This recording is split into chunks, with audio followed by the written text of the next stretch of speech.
Yeah, that's the only change that kid's not playing. So, but yep, if you need to have a breakfast for both sides, there you go. So you're more welcome to jump off for a little bit. Try no swearing yet. No swearing. Keep it PG. Most of the books have the done. That's fair. Alright.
Excellent handball.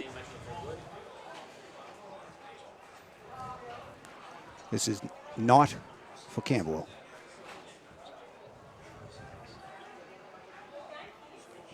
Clearance to Luca.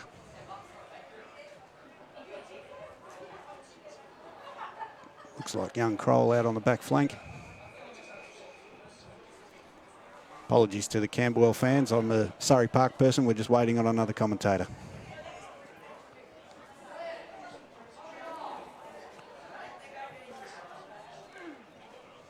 Looks inboard. Nice. That's James Sutherland. Quick hands off.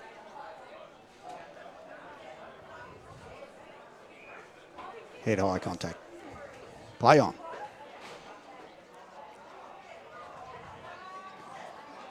Tyler, Whiting Phillips, quick player. Just tackled as he got the kick away. Here he is again, young Tyler. Excellent play. Gets the boot to it, but it's gone wide.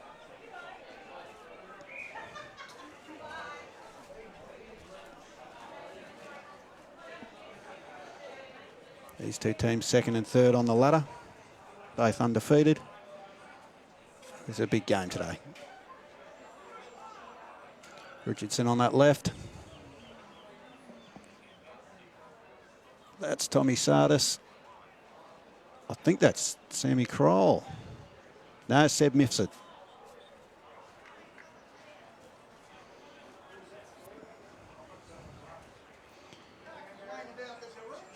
Surrey Park are on the board. And it'll be Camberwell to bring it back in.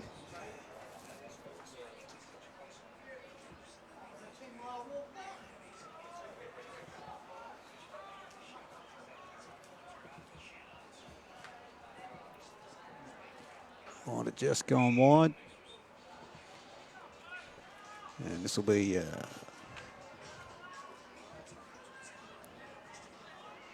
this is Alan Go. No, hasn't quite got the kick right. And it'll be a Campbell ball.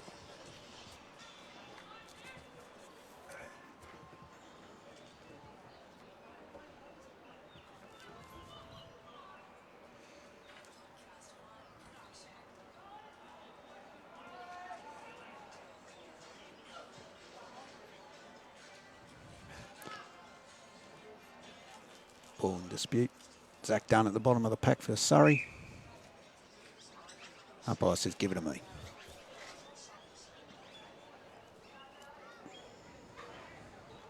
Will McDonald takes the tap. Bromhead another tap for Surrey. Away go Campbell. Nice little clearance.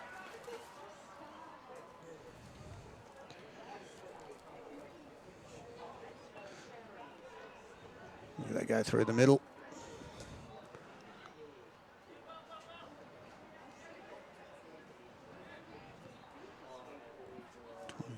Seb Spargo gets it for Campbell. Handball out. Pretty tight battle at the moment. Couple of handball chains getting going. This looks like Blake Lilners. Goes again. Caught. Holding the ball.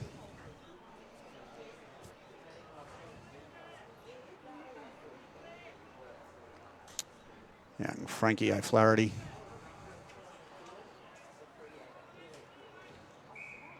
Goes on to Blake Laidler. Excellent pair of hands, Blake. The Yarra Magpies competition. Finds that's Will McDonald taking a mark on half back. Looks up now, looking for Sardis, I reckon. Ball in dispute. Umpire calls a throw against Camberwell. And it's Richardson rewarded for the tackle. Trusty left boot. Looking, oh, nice little mark there. Looking inboard. Not say Campbell, we're going to clear that. Yeah, excellent mark.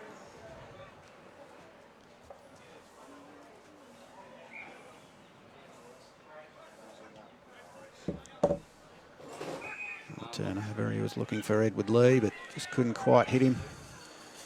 Now it's Frankie out to Laidler again. Runs around, puts it in. Again, looking for McDonald, I'd say.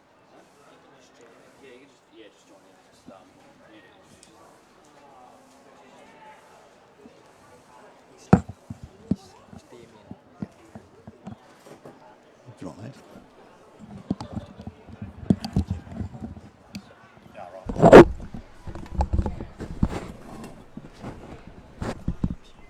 Is it Campbell or the...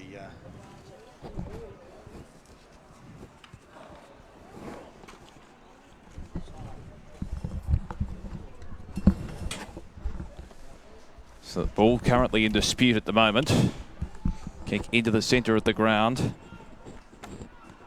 Obviously, very good lineup today with the Camberwell Sharks in action. Kick towards left half forward. They're taking on Surrey Park, of course. The Panthers in the black and white gear. So at the back, the umpire has blown the whistle for a free kick's going to be picked out going the way of the Panthers, and they'll work it laterally towards the corridor where Will Richardson takes the mark. Damien Watson here in commentary early in this first quarter. Good tackle applied there. That was on Harry Cavagna. Trying to break away from the pack for Surrey Park was James Aleva. Got a quick kick away. Now it's in the centre of the ground. High ball inside the 50 and a mark taker going back with the flight. Very open forward line for Surrey Park.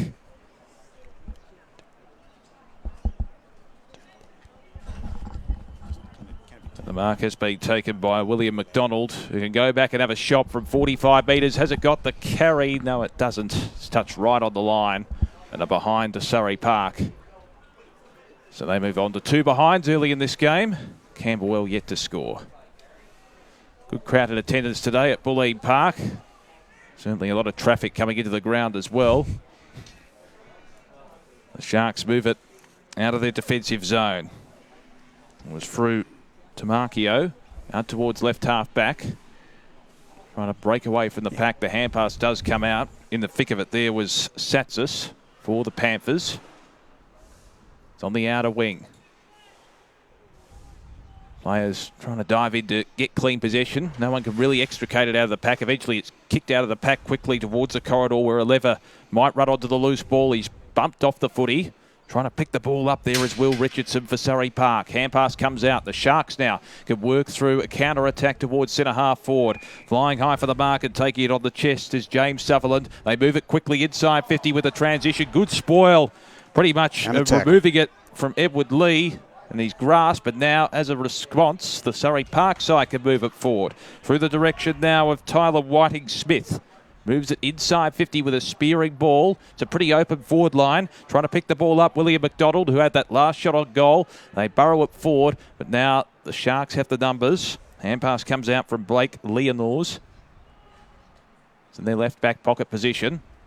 Kick out wide, flying high for the mark there, Will Carnell. In fact, probably produced the spoil in the end. Sharks do have the numbers in the left half back position. Kick comes out wide. Bounce eludes the attending player in Harry Cavagna.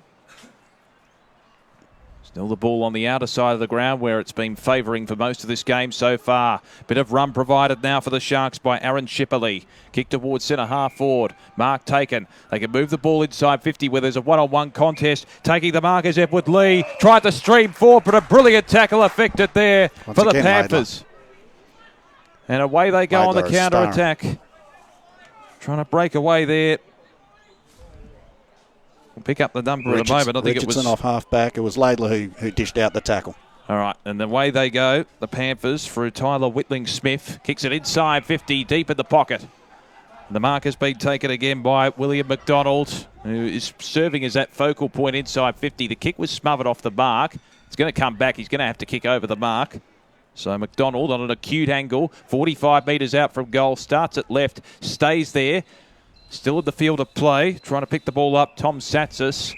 Eventually it falls out of play, but a rough stuff. Bit of aggro as they fall over the line, and we'll have a throw in deep in the forward pocket for Surrey Park.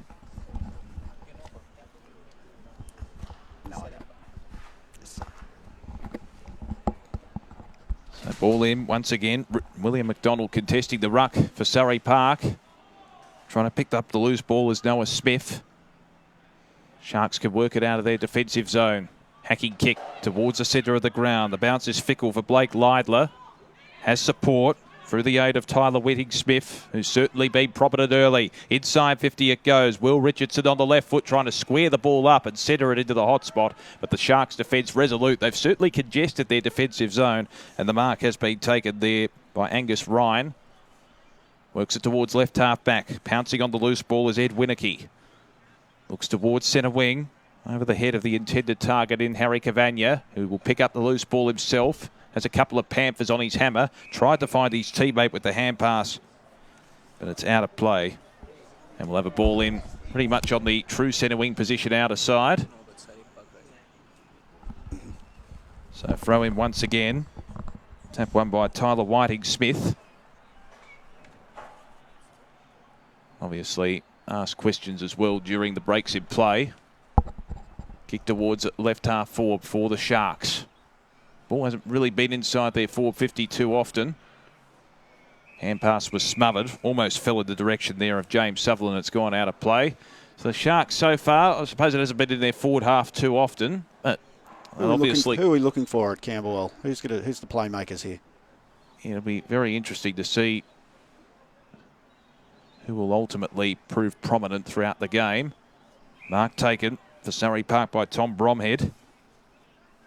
They can work it around the broadcast wing here.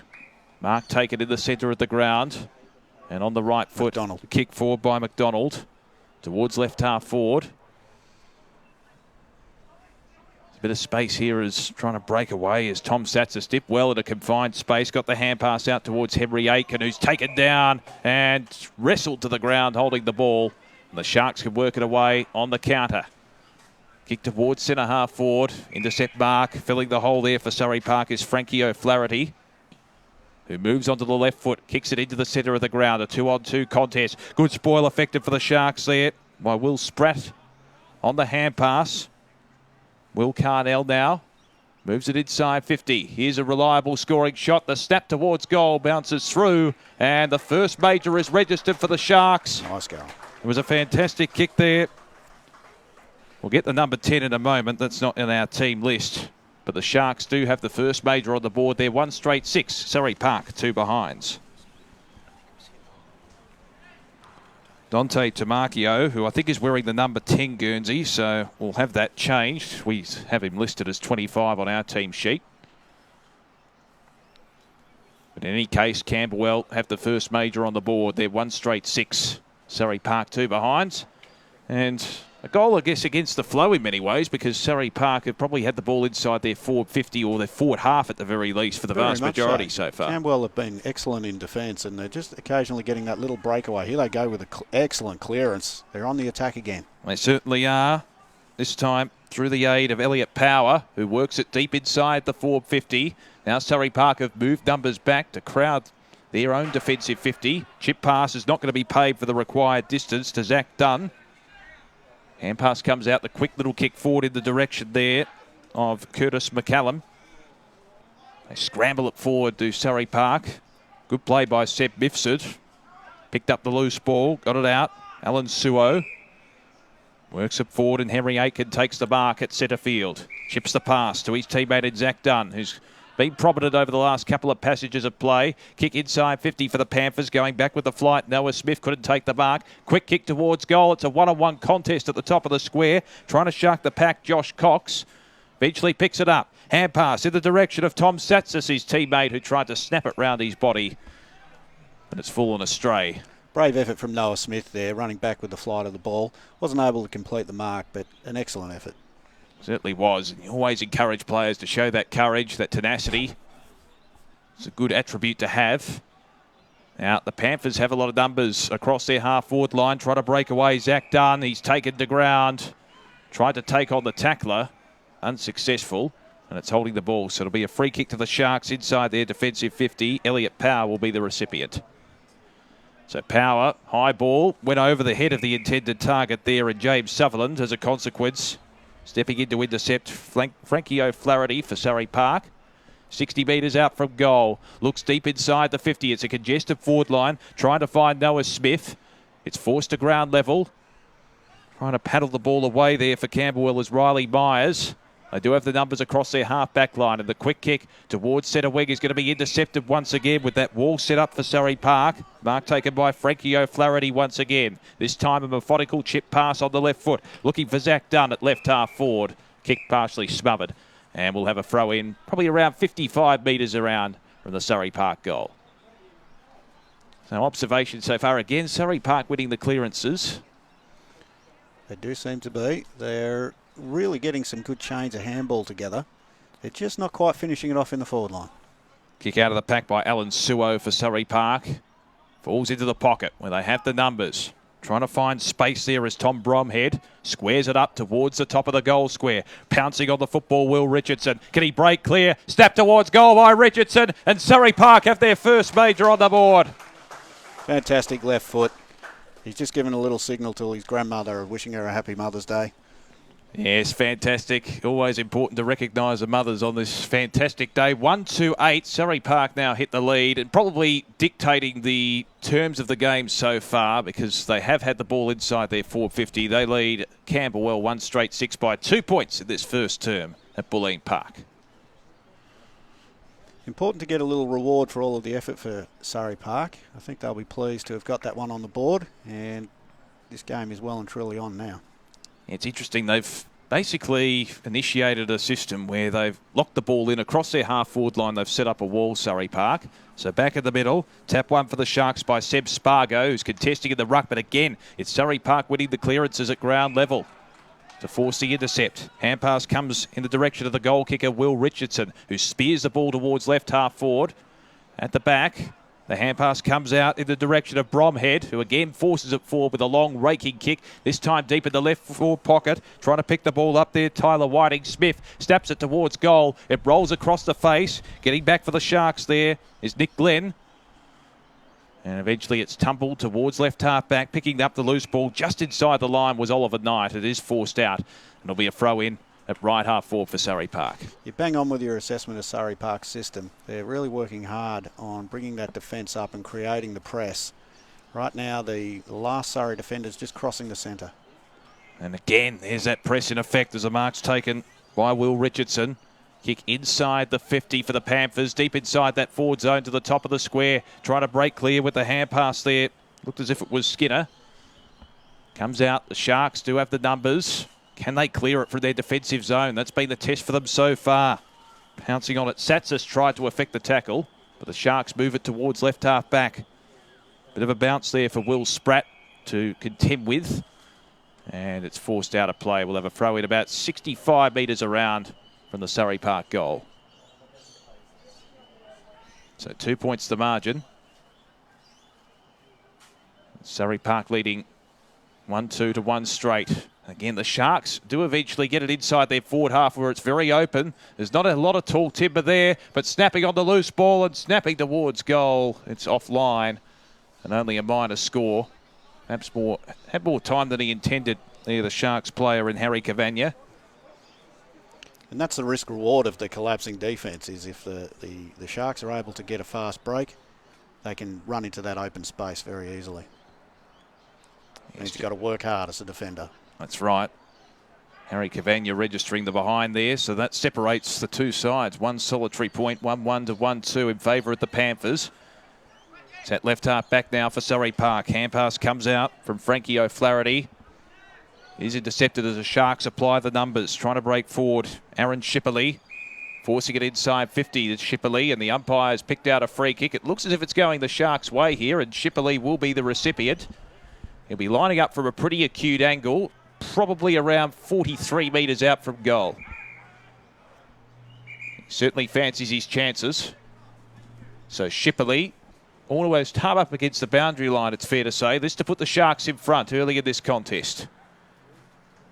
Unconventional kicking style, starts up right and it stays there and it's gone out on the full. So no score registered there for the Camberwell Sharks. They trail 1-1 to 1-2. In fact, the umpire has registered a behind. I must admit to the naked eye, that looked as if it was out on the full. It certainly did. We haven't got the benefit of a video replay, though, unfortunately. All right, well, the behind has been registered, so it's 1-2-8 apiece. It's very, very tight. Kick towards centre half back. Flying high for the mark, Lucas Mutton couldn't quite hold it. So the quarter-time siren blares at Bulleen Park. 1-2-8 apiece between the Camberwell Sharks and Surrey Park in this YJFL clash. Round 4 action at under 15 level on this Mother's Day. Hope the mothers out there who can't make it to the game are tuning in. On this overcast Sunday afternoon in Melbourne. We'll take a break. We'll be back with the second term very shortly.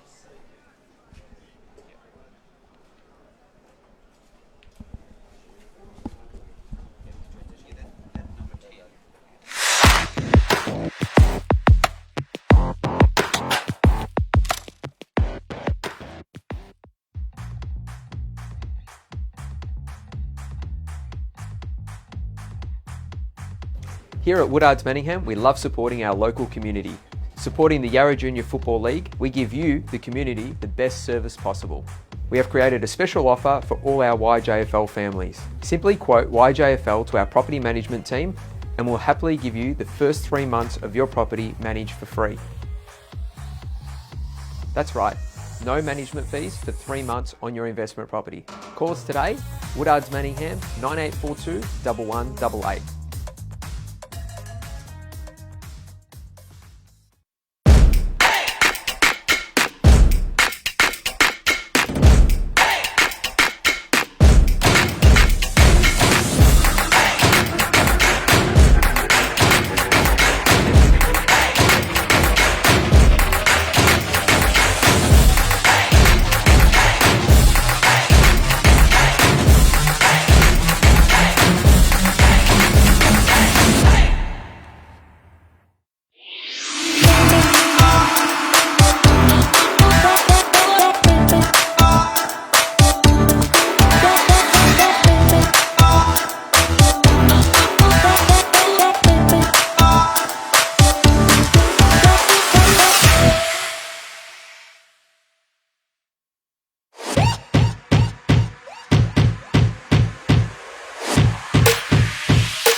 inside Sophie Ma, but Isabella Khan gets the upper hand. Just gets it past the fielder. You're in trouble. Pierce Sterling will be run out. And wonderful to see some of the greats of Australian sport here today. It's just on exactly 2 miles. Two-time Olympic Games finalists over the 3,000 steeple. Too wide. In the inside is Ma, but down the outside is Khan.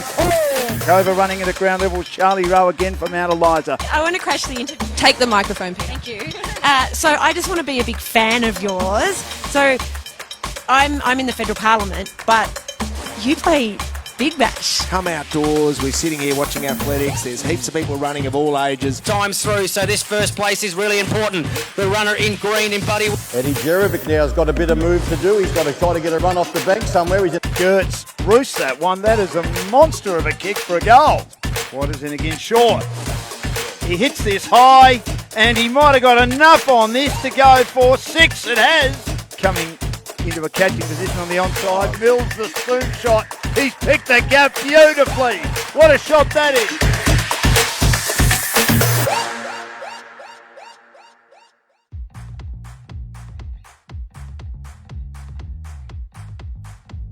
Here at Woodards Manningham, we love supporting our local community. Supporting the Yarra Junior Football League, we give you, the community, the best service possible. We have created a special offer for all our YJFL families.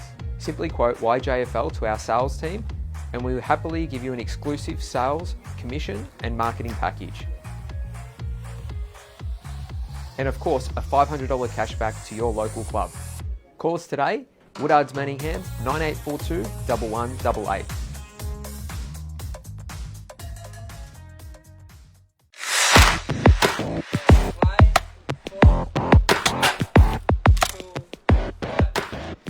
Welcome back to our live coverage of this under-15 clash between Camberwell and Surrey Park, and it's all square at quarter time, 1-2-8 apiece on this Sunday afternoon. Happy Mother's Day to all the mothers tuning in as well. It's been certainly an entertaining contest so far, not a heck of a lot of scoring, and I'm joined, of course, by Anthony Richardson, who happens to be the father of Will Richardson, playing out there for Surrey Park, and certainly from a Surrey Park perspective, they'd be happy winning a lot of the clearances and keeping the ball locked in their forward half. They just need to get full value of it on the scoreboard. Yeah, that's right. I think both coaches would be very pleased with the endeavour and probably just encouraging all of the boys to keep really going for their plays and going for their kicks. You can see Campbell are attacking hard when they get their chance, and Surrey also need to just keep working on that final possession into the forward 50. Damien Watson joined by Anthony Richardson for this coverage today as we get underway in the second term, and Surrey Park kicking to the right of screen, and straight away they win the clearance through the aid there. The big number 24, Tommy Sartis, who swung it round his body. Kick inside the 50. Sartis will feed off the hand pass again, just extricating it out of the pack, looking for his teammate Noah Smith, who was caught underneath the footy, but does do well to try and register a contest. The Sharks do have the numbers with the kick out of the pack by Nick Glenn. Out of the defensive zone they go, and it's forced out of play, which is probably a good result for the Sharks because Surrey Park were pressing to try and retain possession. We'll have a ball in about 65 metres around from the Surrey Park goal. Back in motion once again. Tap one for the Sharks by Seb Spargo. Kick towards centre wing. Out the back. Edward Lee trying to pounce on the loose footy. Been favouring that outer wing for much of the match. Aaron Shipperley, who's kicked the one goal to Camberwell's name so far. He's around the pack and we'll have another stoppage. So Anthony, being a father, obviously, we make a lot of sacrifices for our kids as well. And I know you obviously watch a lot of footy involving Will. How's he progressing? And you must enjoy the experience as well. You probably work all week, and this is a nice little outlet on the weekends. Well, absolutely. I think it's every day. Does a lot of training. He's really enjoying his football this year. He's loving it through school, and he's involved in the Yarra Magpies program as well, which is just, when I watch it at training, it really is a fantastically run program for all the kids there. Surrey Park have it across their half-back line at the moment. The kick from Frankie O'Flaherty was smothered. He was prominent in that first term. Now the Sharks have the numbers as they work it inside 50, utilising the space. Kick towards goal. I think it was Will Spratt trying to dribble it through. Has it got the carry? I think it has. And Camberwell hit the front. They have their second major on the board. It was Dante Tomacchio at the end, registering the goal. And Camberwell lead 2-2-14 to Surrey Park 1-2-8 early in the second term here at Bulleen Park. Well, once again, we see an open forward line working well for the Sharks. There was a lot of players sucked up around that contest, but again, this is a challenge for Surrey Park now. Camberwell have got both their goals from nice, clear forward line. You notice too, they eventually utilise the space out the back. Once they break through and penetrate through the zone, they've got almost a Pagan's Paddock type set up inside their forward 50. You got it. Big punch from the ruck there. Certainly was. Hand pass comes out from Tamakio, who scored that last goal, and he tried to feed off the hand pass once again. Just ran a little bit too quickly in the end. Great endeavour. Eb Winicky, kick towards right half forward. It's a fickle bounce. Surrey Park have the numbers of breaking away as Will Richardson onto the left foot. Spearing ball was a beauty onto the chest of his teammate in Satsis, who works it away. And Surrey Park work it forward on the counter-attack. Kick towards the intended target there, William McDonald. It's been a good focal point inside that 450 for Surrey Park. It's deep in the forward pocket. Clearing kick for the Sharks by Blake Leelnors. Towards right half back. Surrey Park still, though, with the numbers. Alec Inkman trying to break clear. Will Richardson again with the hand pass. Eventually it's swing around onto the body. Looking in the direction there of Tom Bromehead, but he was caught behind, and the Sharks work it towards centre half back where Tamakio takes the mark. The quick transition through the corridor. Kick towards centre wing. Surrey Park have the numbers. Trematis got the hand pass away. Still a loose footy kick off the ground. Picking it up well and evading the tackle is Sattis. Onto the left foot towards left half forward. On the bounce, Smith trying to break away from the pack. Kick deep inside the forward pocket where Camberwell do have the numbers through Angus Wren.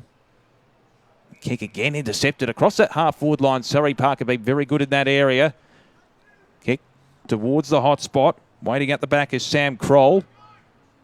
They have the numbers, do the Panthers. No one can quite pick up the loose footy. Tackle effective for the Sharks there by Will Carnell. Eventually the kick forward. They rush it forward, do the Panthers. William McDonald got his footy forward towards the goal face. Eventually it falls through for a minor score. So Surrey Park move on to 1-3-9. They're trailing Camberwell 2-2-14 in this second term. The designated kicker for Camberwell, Nick Glenn, looks towards right half back. Mark taken by Tom Rush. High ball towards centre wing. It's a good kick, well directed. And Aaron Shipperley runs onto it to take the chest mark. Shipperley hard up against the boundary line. Kick looking for the intended target in James Sutherland. Went over his head. Now they have space inside that 450 if they can break through. Surrey Park have the numbers across their half-back line, though. It was well worked by Zach Matters, who was under a fair amount of pressure in the end. Kick towards centre field. 3-on-1 contest in favour of the Panthers, but it's the Sharks almost winning out there through the aid of Harrison Warren Smith. Still the loose ball in the middle. Hand pass came out by a lever for Surrey Park. And again, breaking clear for the Sharks. Nick Glenn off that half-back line. Works it towards centre half forward. It's almost like a table tennis match at the moment. Trying to break clear is Leidler. Got the kick away towards centre wing. Look at the big frame and the big running game there of Tom Sattis, who works it out wide, and it's forced out of play. Probably about 40 metres out from goal for Surrey Park. Never lets us down, Tommy, with his work rate and his effort. We love it. Certainly utilised his pace there and his big frame. Actually pretty versatile for a big boy, isn't he? Yeah, he's enjoying more midfield time. He's traditionally done the ruck, but with Will McDonald joining the crew, Tommy's been freed up. Another Tom Bromehead got the tap away or a paddle away out of the pack, but it's the Sharks with the numbers as they work it towards centre wing. Oliver Knight, spearing ball out towards that outer flank. Aaron Shipperley kicks it off the ground. Just paddles it to his advantage at right half forward. Surrey Park have the numbers though. Hand pass comes out in the direction of Henry Aiken. Applying the tackle there, Lucas Mutton. And it looks as if we'll have a stoppage on the outer side. Probably be about 55 metres around from the Camberwell goal. So 2-2 to 1-3. All back into play. Open forward line again for the Sharks. Can they utilise it? Surrey Park do have the numbers, though, as the loose footy is obviously taken away through the corridor. Blake Laidler with the clearance. Yes, it was. And Mifsud almost took the mark. Oh. Gee, good tackle applied in the end. It's going against the Shark there in Riley Myers.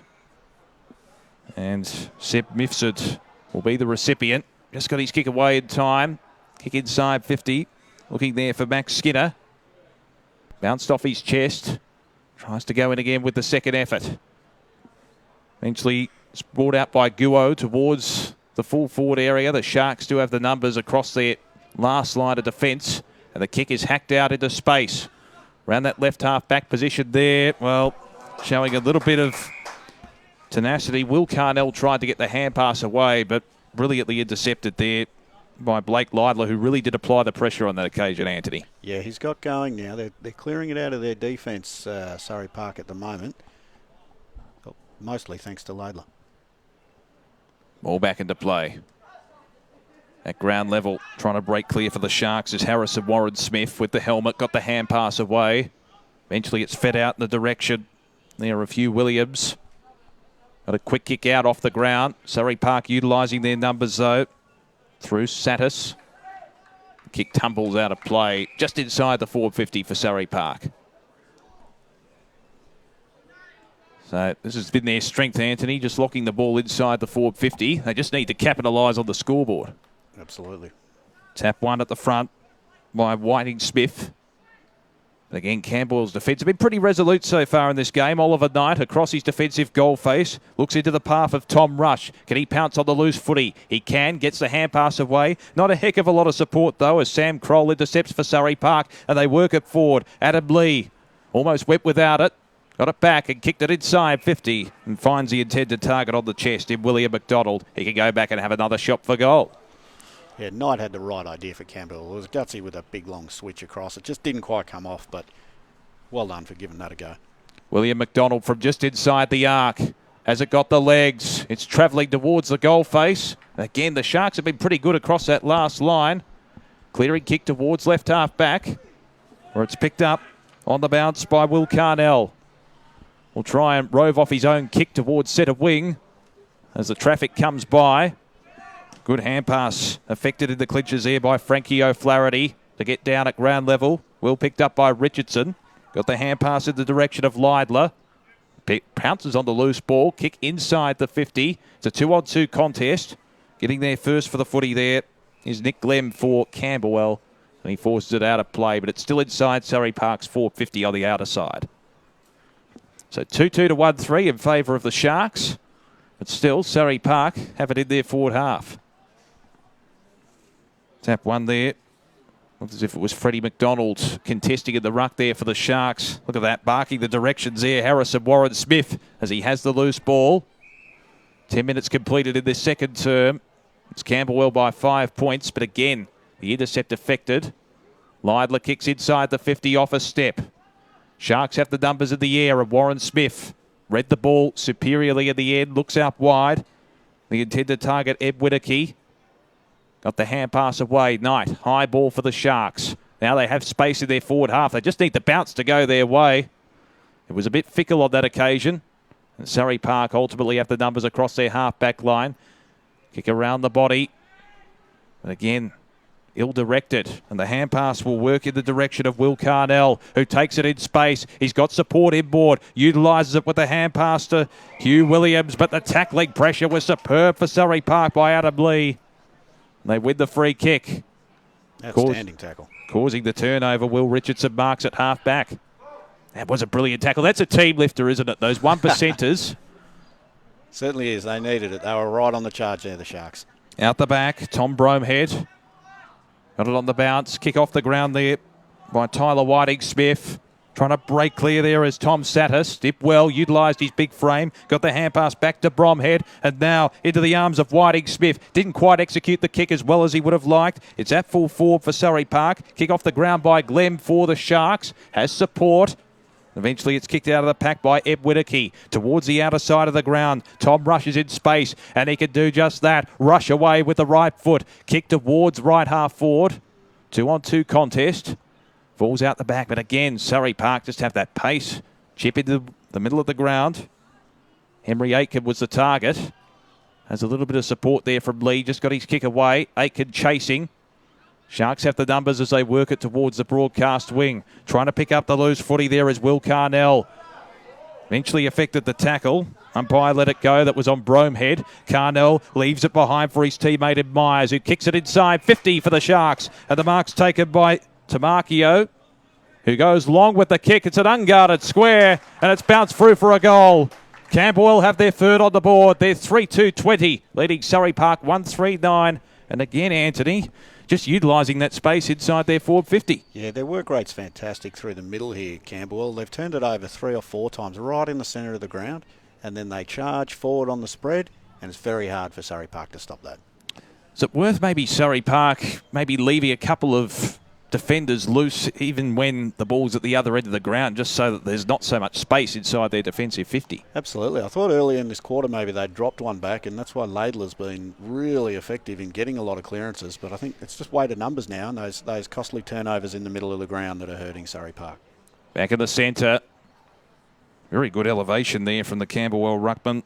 It was Spargo. Kick inside 50 though. Surrey Park winning the clearances, but again, the defence has been pretty good for Camberwell when you consider all the forward entries that Surrey Park have had. Carnell picks up the bounce, goes for a run, has shepherding support, which sees him clear, utilises his pace, puts on the afterburners, but he ran too far.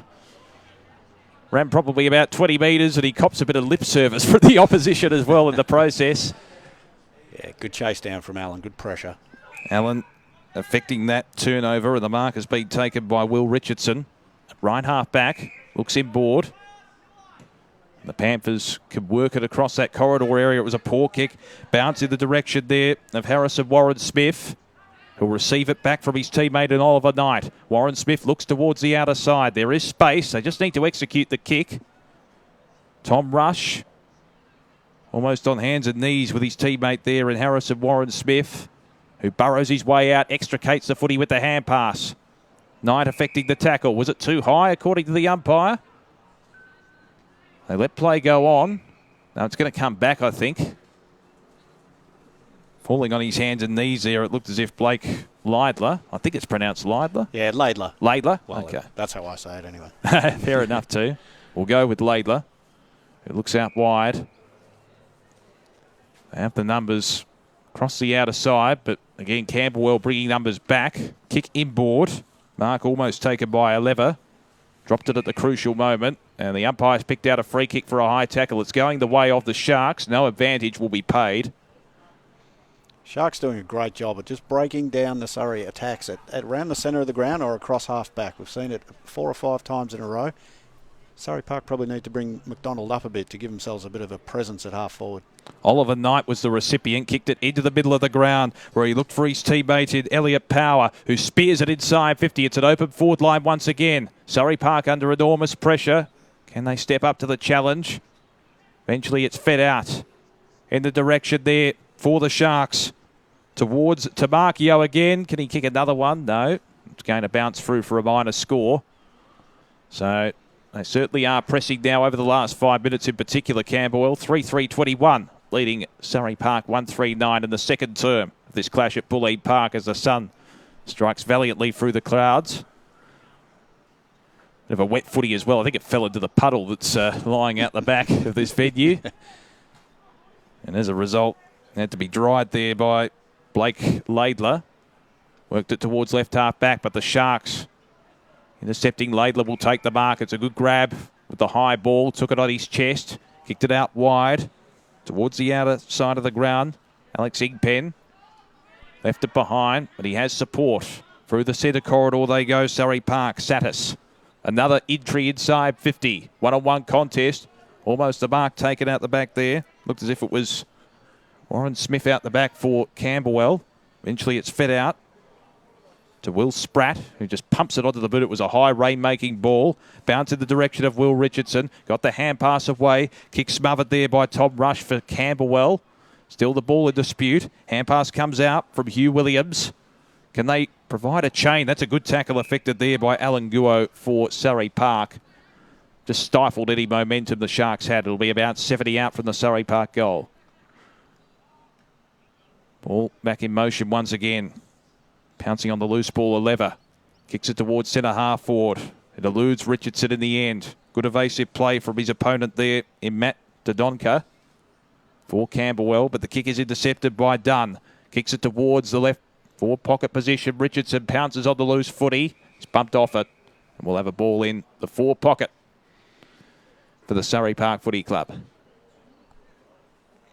Well, they have it inside their 450, Anthony. It's just a matter of scoring now, which is something they probably struggled just to finishing off.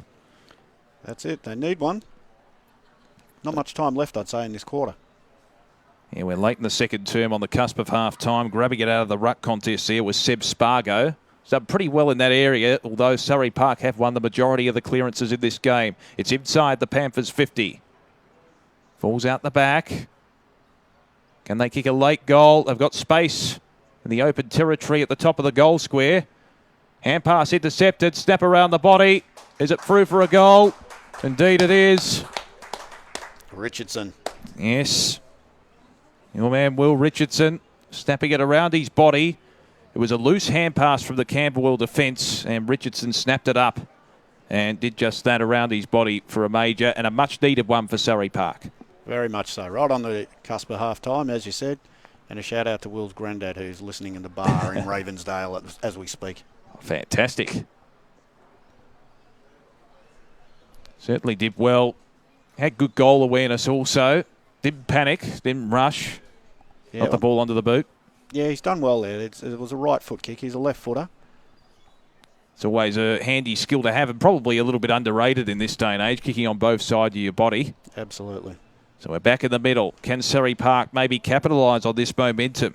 Zach Dunn trying to paddle it to his advantage. He's a diminutive player, but he's got good tenacity. Got the hand pass out. Intercepted by his opposite number 8, Hugh Williams for the Sharks. Works it towards the boundary line. Pouncing on it, James Sutherland. Chips it inboard. It was a good delicate kick. And the hand pass in the direction of Ed Winnicky, who kicks it into the hot spot. It's a high ball. Can they muster a late goal here, the Sharks? Intercepting, though, for Surrey Park was Frankie O'Flaherty. Been pretty reliable in that area. Looks towards left half back, but it's the Sharks with the numbers. Henry Cavagna trying to break clear, but his kick is intercepted, and now the Panthers could work it forward on the counter attack. Hand pass comes towards Satis again. His kick is smothered. Can he regain it? Certainly did almost ricochet off the opponent there.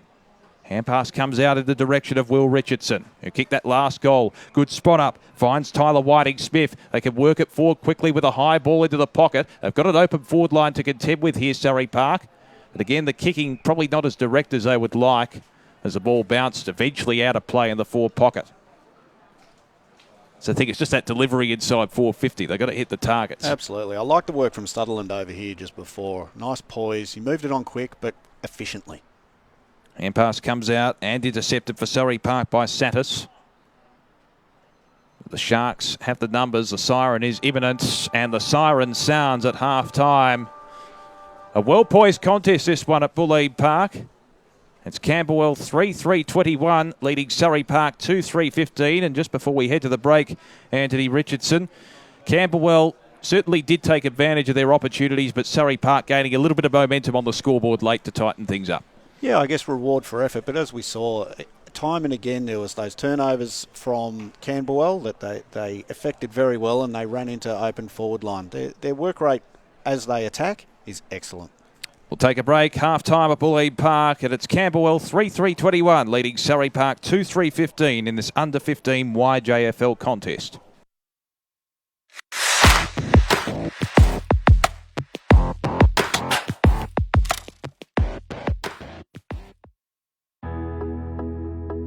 As the real estate industry is ever-changing, our priority as a business is to create unity within our office and into our clients' homes. With regular training sessions, a solid support network, and plenty of in-house experience, we are proud of the difference we are making. Refining our team's skill set has led to significant growth over the last year. Our senior property management team bring passion, professionalism and knowledge into their individual roles, ensuring a high level of satisfaction with all clients.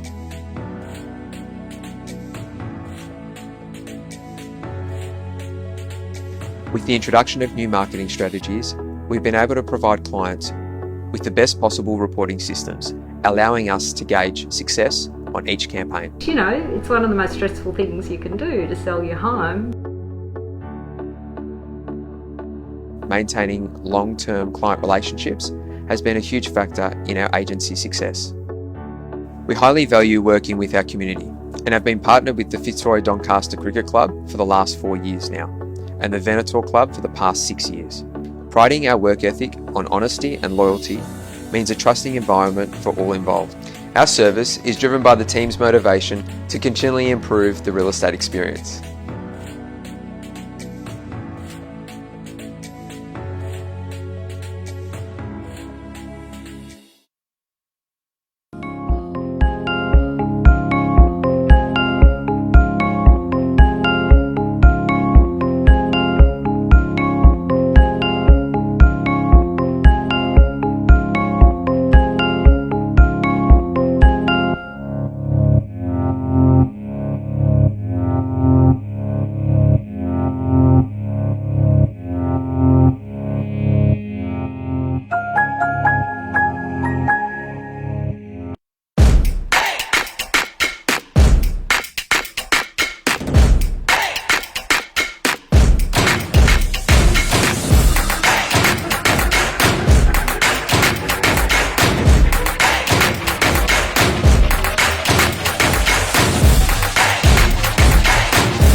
G'day everyone, Reece from GameFace here. Are you looking to elevate your club's social media to the next level?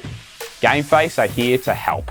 We can help your club reach its supporters and sponsors easily with the use of engaging and visually appealing content. Action photography to capture your players at their best in the action. Player profiles to highlight your players with fun facts and potentially stats sold separately. Entertaining player interviews during both media days and on game days. Visually appealing social media videos for your sponsors, plus other graphic design tailored to meet your personal club needs. You can give your sponsors a massive thank you for supporting your club with logo placement upon all social media content that GameFace will generate for you. Our packages for social media content are affordable enough for every club to experience the GameFace touch. To take advantage of the packages, get in touch with us now. And don't forget to get your GameFace on.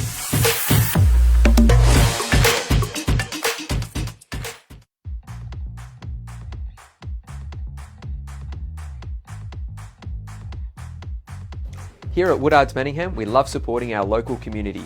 Supporting the Yarra Junior Football League, we give you, the community, the best service possible. We have created a special offer for all our YJFL families. Simply quote YJFL to our property management team and we'll happily give you the first 3 months of your property managed for free. That's right, no management fees for 3 months on your investment property. Call us today, Woodards Manningham, 9842 1188.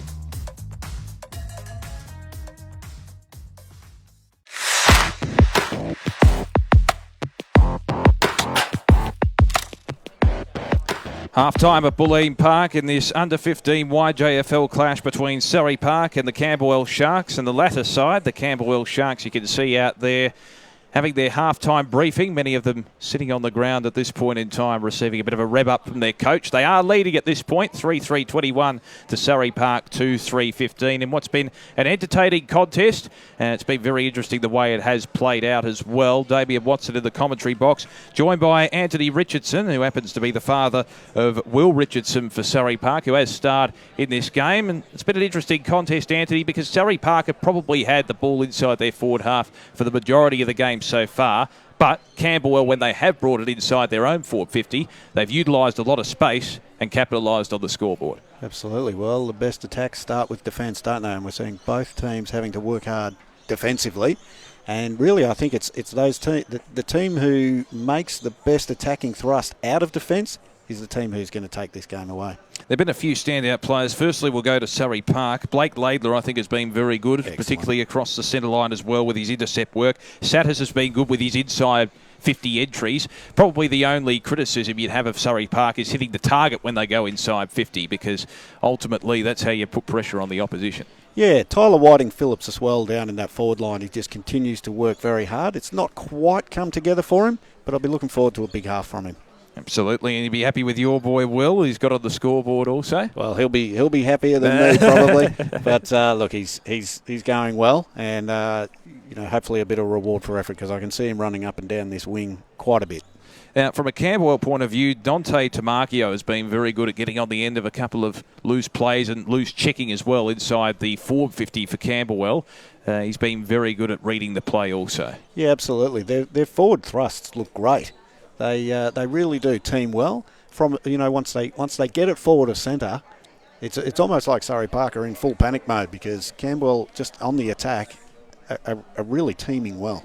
And also from a defensive point of view for Camberwell, I think they've been pretty resolute and they've stood up well when you consider the amount of forward entries Surrey Park have had. In particular, Oliver Knight, for example, has been very good. Seb Spargo, I think, has been reasonable in the ruck, although that hasn't translated necessarily into clearances for the Sharks. Will Carnell's got a bit of the footy as well. Nick Glenn inside that defensive 50 has stood up. But I think defensively they have to deserve a bit of credit to the Sharks.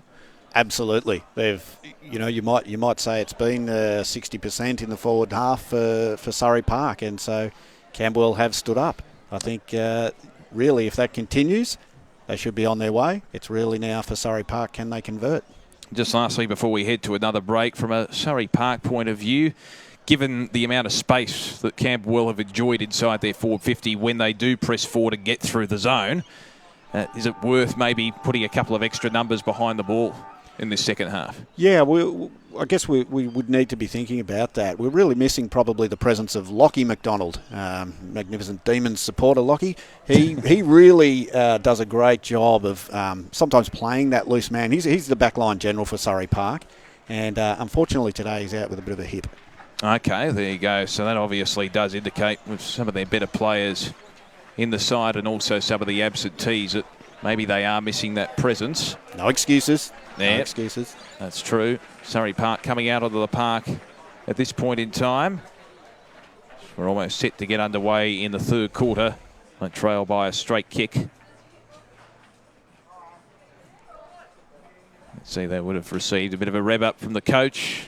Still a lot to play out of this contest and still very much the game up for grabs. It's nicely poised at this point, only a goal the difference.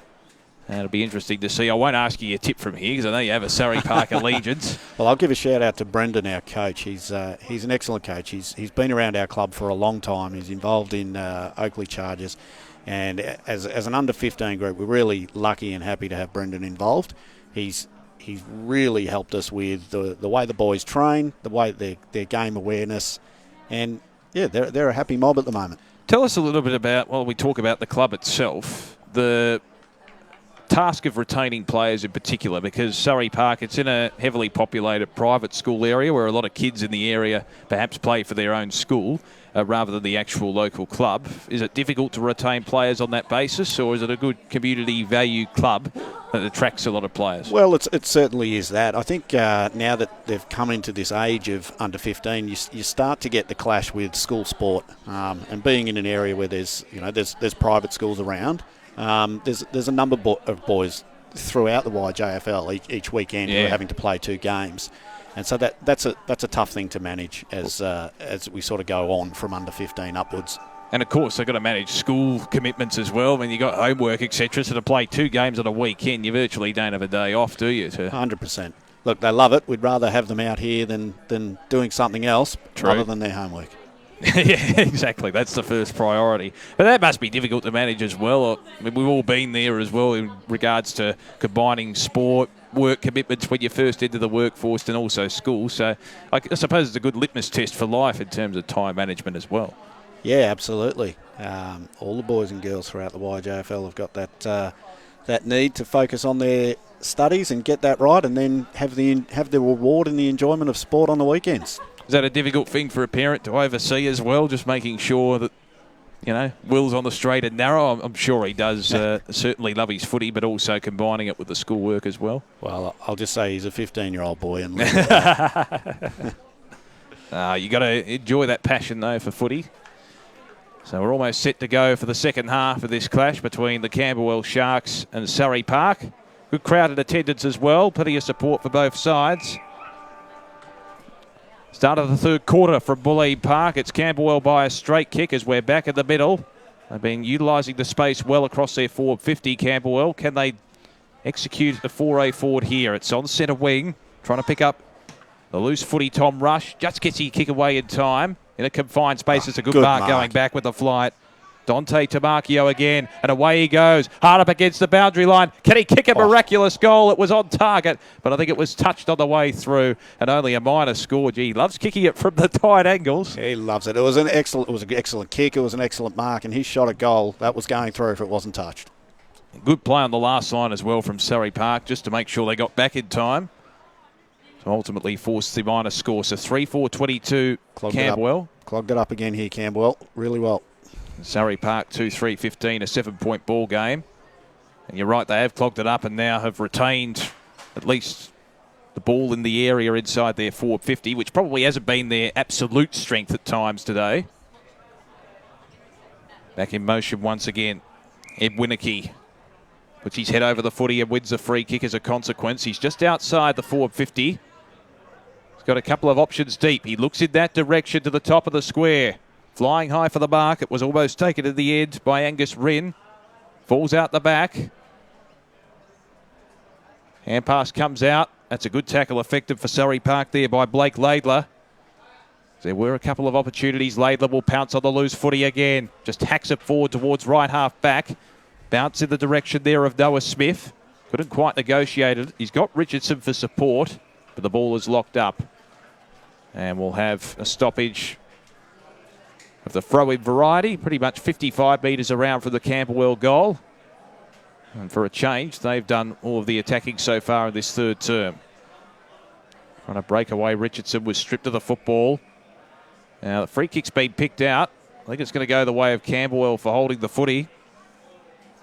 The recipient looks as if it's Nathaniels, who kicks it inside 50. Hand pass comes out from Seb Spargo, the big ruckman. They try and dive on top of the footy. Fed out to Tom Rush. He's taken down in a tackle and will have a bounce. No one really able to get a clear, effective disposal away. Hunting in numbers at the moment, Campbell. That's why they've got the ball in their attack. 40 metres out from their goal. Couple of taps at ground level. Spargo, who fell to ground after the ruck contest, just traps it in. We'll have another bounce in the same area. Nice little crowd building up. Families involved as well on this Mother's Day. Spargo taken down in the tackle. Hand pass comes out from Rush. Can they work it forward here, the Sharks? Edward Lee is taken down and a good interceptor. The Panthers could work it away on the counter-attack. Towards left half back. The kick is almost intercepted, but well done in the end by Blake Laidler. Just has a lot of poise and composure in that situation to give the hand pass off. Just inside the line, it's picked up by Tom Bromhead. Good shaky of the tackle there from Alex Igpen, and away they go at centre wing. Frankie O'Flaherty chips the pass. They work it methodically forward, and the mark taken by Will Richardson. Little don't argue from Igpen. Great pick-up over from Canterbury. He and Tom Bromhead and Luca, they've been excellent coming into the club. Max Skinner's kick towards centre half forward was almost intercepted. Henry Aitken with the tackle, trying to ensure the ball is retained inside the 450 for Surrey Park. Camberwell do have the defenders, though, as the hand pass comes out in the direction of Angus Wren, who looks on the outer side towards Oliver Knight, who's broken three. He's got a couple of Panthers to contend with here, but he utilises his pace. Puts on the afterburners and kicks it towards left half forward with the left foot. It's a one-on-one contest. Good negotiation there from Edward Lee. Found space. Kicked it inside 50, but it's well wide of the mark. I think it's gone out on the full, so it'll be a penalty-free kick to Surrey Park in the right back pocket position. That's a good battle, Lee and Ingpen. Two classy players. Ingpen got the first one with the don't argue, but Lee's won that battle, 1-1. Adam Lee at right half back. Kick wasn't really well executed off the boot in the end. The umpire will call for a bounce as we have a wrap-up tackle affected. So they force the numbers back now, Surrey Park, particularly across their half-back line. They'll try and clear it through the defensive zone. Good tackle applied there by Bromhead. Quick kick out of the pack, Adam Lee again. Getting a few touches earlier this third term. Richardson got the hand pass away. Tried to find his teammate in Zach Dunn, who kicked it off the ground. Tackle affected in the end by Nathaniels for the Camberwell Sharks. And we'll have a bounce on the outer side, almost in the true centre wing position. Neither ruckman could win the tap. It was probably misjudged in the end. Trying to break clear, James Sutherland for the Sharks. Kick towards centre half forward. Looking for the intended target. Seb Spargo was around the mark. Eventually, is that a throw? It is. Yeah, the umpire saw it. Was almost a little scoop up off the pack. And it looks as if Nathaniels will be the recipient of the free kick, probably just beyond his range, 55 metres out from goal. So Caleb Nathaniels for the Sharks. Well, it was almost deceptive with that kick inside 50. That's a good second bite grabber from Harry Cavagna. And it'll be a shot from probably just inside the 50 for the Camberwell Sharks. He had to take it on the second bite. So Cavagna can extend the lead for the Sharks. Is it just beyond his range? Gets plenty of distance on the kick. Won't quite make the leverage in the end. And as a consequence, Lee will mark it on the opposite back pocket for Surrey Park. Chipping ball was ill-directed. Can they capitalise on it here? Tom Rush for the Sharks. Feeds it out in the direction of Harry Cavagna, who had that last shot on goal. He's taken down at a ripping tackle there by Frankie O'Flaherty and will have a bounce. His pressure's been good, O'Flaherty. Yeah, they're holding up. This game's flipped around. It's well and truly in the Camberwell forward zone at the moment. That's right. In contrast to the first half. Kick towards centre half back for Surrey Park. Ball fortuitously falls in the arms there of Alan Goh. Trying to break clear the Sharks. Force it back inside their forward 50. Surrey Park do have the numbers. Laidler almost on hands and knees, fed it out in the direction of Dunn, who got the hand pass away, forcing it towards centre wing. Again, Laidler just utilising that big frame, forcing it forward with persistence. Got the hand pass out. Kick off the ground there by William McDonald. Laidler again trying to force the tackle. Sardis it was. Sardis was in there as well. Aitken got the kick away. Now can Surrey Park work it inside their 450. Now they're the ones with space inside as a kick comes forward from Whiting Phillips. It will bounce. It will trickle. It will go through for a goal. No, it's just hit the post. Oh. Gee, it was a late call.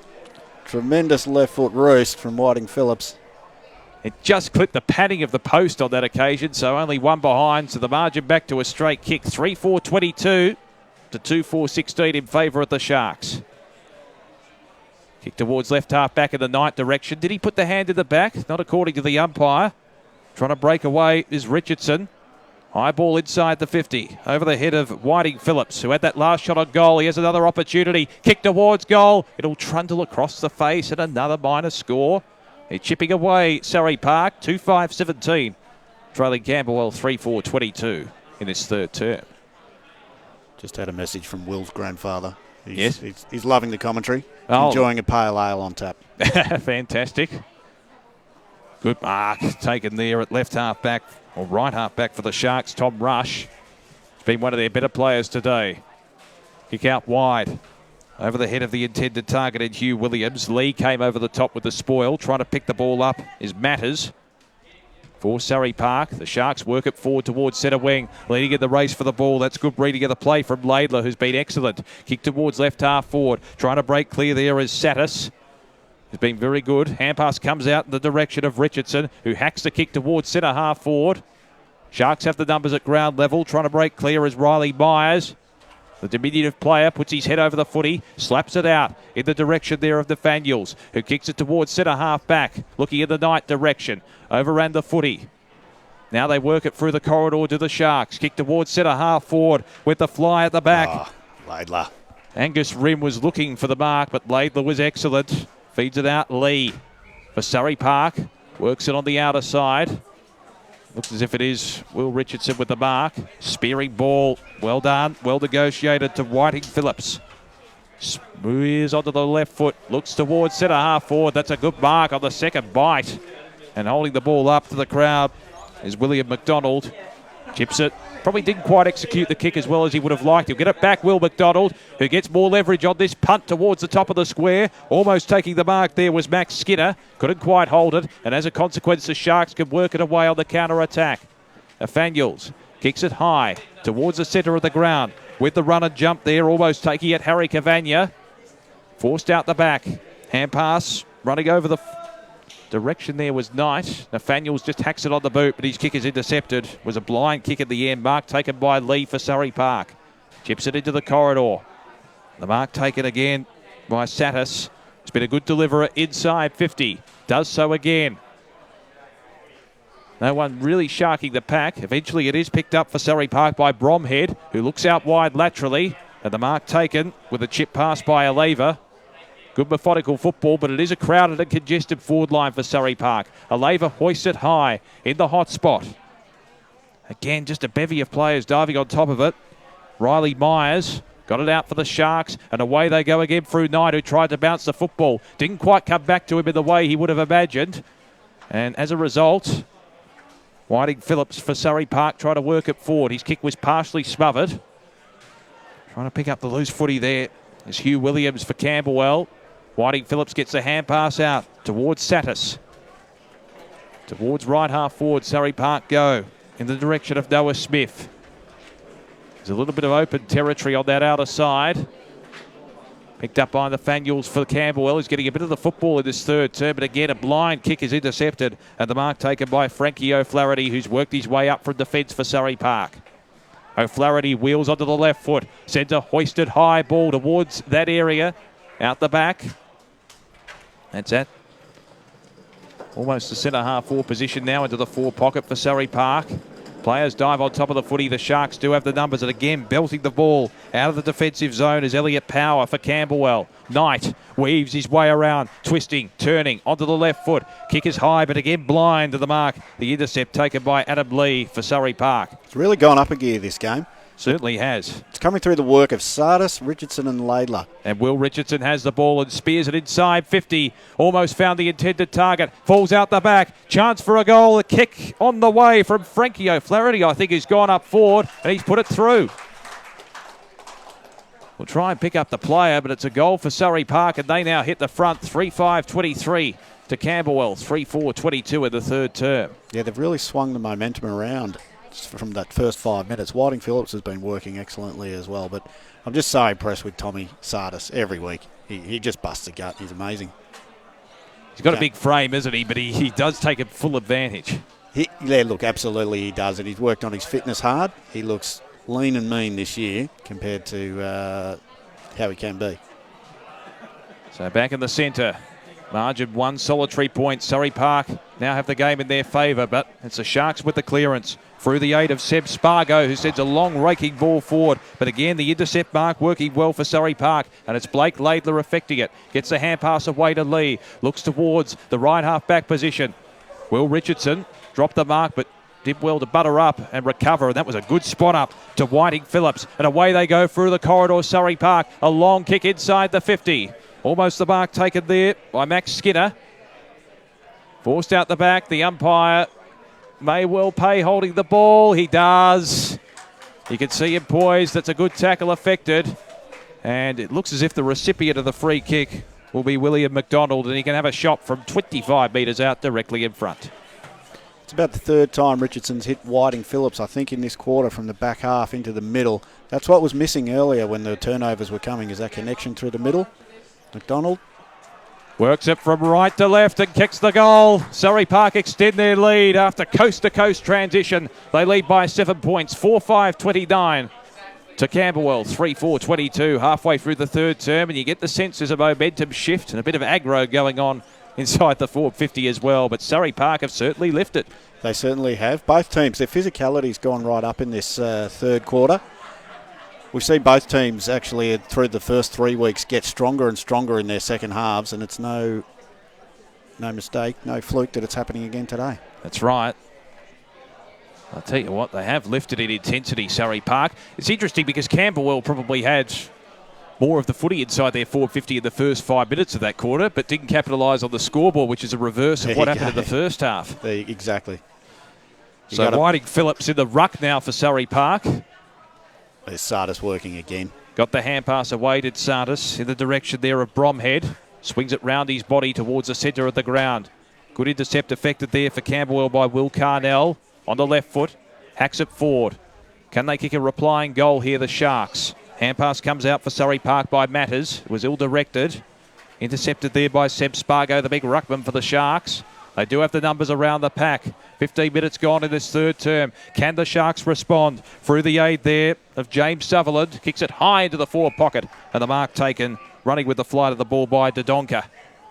So Matty Dodonka, he's hard up against the boundary line and on an acute angle here. A goal here would certainly lift his side, particularly from a tight angle, but he has the confidence to go back. Like the work of Sutherland there. He's using his body size as well.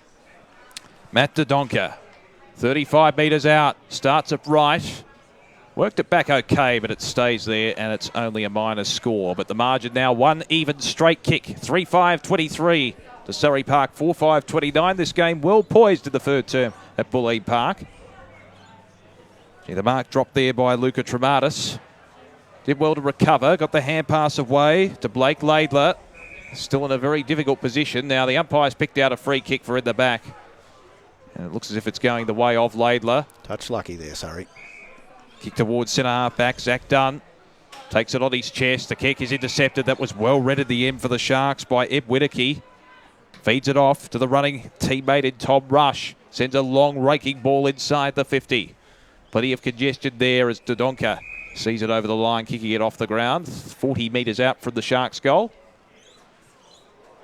You're right, they probably were a touch lucky after the drop mark. Ball back into play once again. James Sutherland was taken down. Umpire calls holding the ball. Good tackling pressure from Surrey Park inside their defensive area. And it looks as if it's Dunn who's the recipient. Punches above his division to Zachy Dunn. Oh, how about that? Selling him a candy, the diminutive young fellow. Kicks it towards centre half back. Numbers with the Sharks, though. Quick kick by Riley Myers to the top of the square, but the numbers all with Surrey Park at the back end. And Laidler takes the mark. Kick out wide in the direction there of Richardson. Can he pounce on the loose footy? No. Beaten to it by his opponent in Will Carnell. Gets a hand pass back. Chip towards centre half forward now for the Sharks. Diving on top of the loose footy is Go for the Panthers, who affected the tackle. It was dispossessed and will have a bounce 45 metres around from the Sharks' goal. Big couple of minutes coming up. Surrey Park got back on top, but this is Camberwell's chance. It is indeed. I'd love a goal on the cusp of three-quarter time. Trying to break through Dunn. He was tackled. Wrestled to the ground there is O'Flaherty. And we'll have another bounce. They're persisting forward, the Sharks. Can they score a late goal? O'Flaherty again. Been pretty good at reading the play in defence, particularly in this third term, trying to break clear. Is Ingpen. Still the ball in dispute. Over the top of the loose footy. Hugh Williams was working around the pack. Eventually it's picked up by Myers, who chips it towards the hot spot, but an ill-directed kick is intercepted by McCallum for Surrey Park. Works it towards right half back. Now Campbell have set up the wall across the half-forward line. Quick kick inside 50 there by Elliot Power. Looks into the hot spot. Richardson trying to streak away. Puts on the afterburners. Gets a quick kick on the right foot towards right half back. How about the tenacity shown by all players there, including Riley Myers, who went in hard. Still the ball in dispute. No one could really get a quick kick out of the pack eventually from Lee, but it's intercepted as Camberwell set up their wall. Knight takes it now in the middle of the ground. Oliver Knight has been ever present today for the Sharks. Spearing ball inside 50, an ill-directed kick inside is intercepted, and the mark taken by Zach Matters. And they can just hold on to the loose footy here, Surrey Park. Try and wind down the clock. They opt to go with the running game. The hand pass, well, it was fumbled in the end by Bromhead. Allows the open door in for the Sharks as the mark's taken by Edward Lee. They need to hurry it up on the left foot. Kick towards centre half forward. Good spoil affected by Dunn. The little man going well in the air and showing the tenacity. Breaks away from the pack. Gets the hand pass away to his teammate and Go, who does just that towards the centre of the ground. And again, the Sharks setting up their wall. Mark taken. It looks as if it was Myers there. Kick towards centre half forward. That's a good intercept, Mark. Alan Go stood up in this third term. They're throwing everything at him here, Campbell. They're standing up, Surrey Park. Yes, they are standing up defensively. Almost a complete turnaround. Now Go's got to get his foot to the ball. He does. Just in time. Into the centre of the ground. It's at centre half forward now through the paddling work there. A few Williams for the Sharks. Now the ball in dispute just inside the centre square. Eventually it's kicked out of the pack by Williams towards the forward pocket for the Sharks. Trying to break away Dante Tamakio, who probably had one of the first touches of the third quarter, and fittingly he sees out the term. But it's been Surrey Park's quarter, it's fair to say. They regained the lead in the third quarter, and at the final change they hold a one-goal lead 4-5-29 Surrey Park to Camberwell 3-5-23 as we're bathed in sunshine at Bulleid Park. Stay tuned for the final term.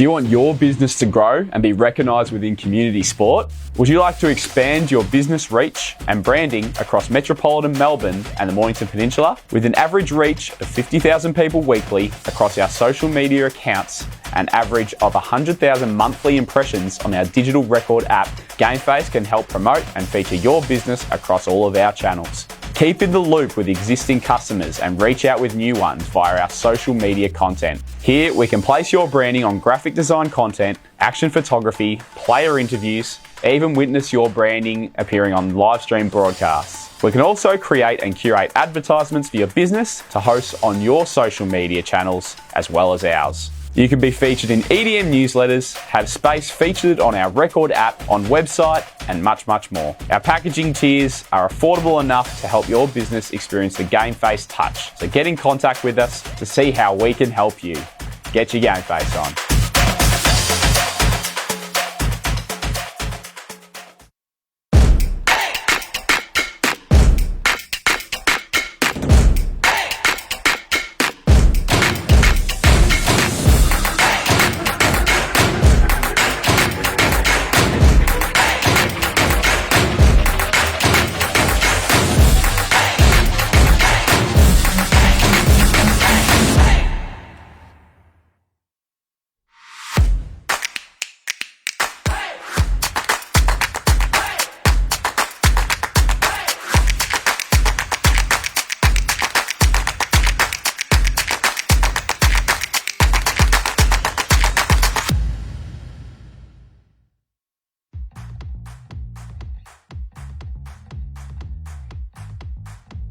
Here at Woodards Manningham, we love supporting our local community.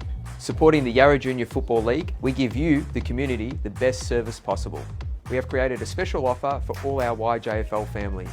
Simply quote YJFL to our sales team and we will happily give you an exclusive sales, commission and marketing package. And of course, a $500 cashback to your local club. Call us today, Woodards Manningham, 9842 1188.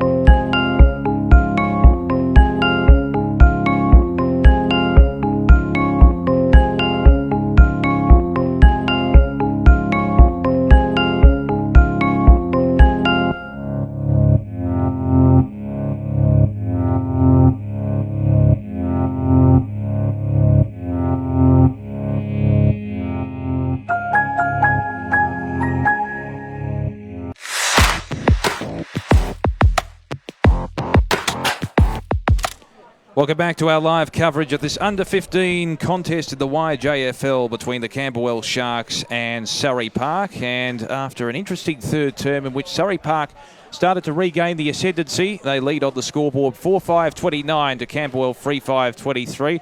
Low-scoring encounter, Anthony Richardson, but I have to say it is well poised. Hopefully we get a grandstand finish. Absolutely. We've got the close one.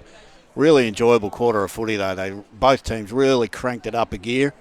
We saw Camberwell attacking hard and right at the start and right at the end of the quarter. Surrey Park were fortunate to be resolute in defence, but they were pretty inspiring when they got on the roll. That's right. It's interesting. The shape and the complexion of the game almost reversed in that third quarter. Early on, Surrey Park did the bulk of the attacking but couldn't really replicate that on the scoreboard. And then I think the other way around, that sort of tended to occur in the third quarter where Camberwell probably did the bulk of the attacking, particularly early on in the term, couldn't register it on the scoreboard, and then Surrey Park recovered and responded with a few goals to their name to take the lead. Well, it's all set for this now. Final quarter. Crowd certainly poised. A lot of families here for Mother's Day in particular. Be a very interesting night, depending on what family or what team you're on. Start of the final quarter from Bulleid Park. Surrey Park leading by a straight kick over Camberwell, as we may well have a secondary bounce in the middle here with the players converging on top of the footy. A bit of a scrimmage, and we will have that secondary bounce in the thick of it. Alan Goh, who had a very good third quarter, I think. He certainly did. Really important, these clearances now. And it's won by Surrey Park through a lever, who just hacks it on the boot. Dunn leads out for the footy. And kicking towards the rider screen in this final term, Surrey Park, but the Sharks have the numbers through. Nick Glenn gets the hand pass away. Intercepted at the end, and it's forced out the back for Surrey Park. Will Richardson kicks it long and deep inside the 50. The mark almost held at the back there by Will Spratt. Eventually it's forced out, and the kick comes out from Blake Leelnors. Still a chance here for Surrey Park. Picked up by Richardson. Gets the hand pass away in the direction of his teammate Sam Kroll. Hard up against the boundary line. That's a good smother affected there for the Sharks by Angus Rynn. And as a consequence, it's forced out of play deep inside the forward territory in the pocket for Surrey Park. Will McDonald split the contest then, created the stoppage and avoided the clearance. Ball back into play. Good punch there from Spargo. Just gaining a little bit of meterage, almost worthy of a kick there. It's gone over the line. It's still inside the 450 though for Surrey Park, closer to the flank. They'd be content just to retain it inside their 450 with the lead. Well, this is it. That's why those centre clearances are so important. This game is an offensive set-up game. Certainly is. Tap one for Surrey Park by Satis, who's had a fantastic game. Comes out to Dunn. His kick partially smothered, but he works it into the pocket. Now they have a chance, Surrey Park on the overlap. Snap towards goal by Noah Smith. It trundles, it dribbles, and it's forced across the face for a behind. But that could be an important point in the finish. 4-6-30. Surrey Park leading Camberwell 3-5-23 in the final term. So Nick Glenn, the designated kicker for Camberwell, just lopes away, kick towards right half back. It's not a very good kick in the end. It's intercepted again by Sartis. Kick inside the 50. Falls out the back for Richardson. Just hacks it on the boot towards the top of the goal square. Quick kick forward. It will dribble through for a behind. And in the end, Josh Cox couldn't quite get there in time. Minus score. They're pressing. This is it. They've got to take advantage of their opportunities. Otherwise, as we've seen in this game, Camberwell can come right back. 4-7-3-5 in favour of Surrey Park. Man in front there for Camberwell was obviously the man in Hugh Williams, who has been pretty reasonable, it's fair to say, in this game. Be a stoppage 40 metres around from goal for Surrey Park. Opposite number 8, Zach Dunn in the contest as well. He's thrown his body over the footy. Snap towards goal, will bounce through for a minor. And again, as you said, they're peppering, but not quite getting the major through. 4-8-32. Surrey Park to Camberwell 3-5-23. I think Zach Dunn's work rate through that third quarter and again at the start of the last is really through the roof. Well done, Zach. Nick Glenn just pounces away, takes a bounce. Probably a little bit of loose checking from the Surrey Park defence. Glenn gets away from his would-be tackler and Noah Smith and works it towards right half back with his run. Kick towards centre wing. Looking for his teammate on the bounce in Tom Rush. Regains the footy. Snaps it round his body.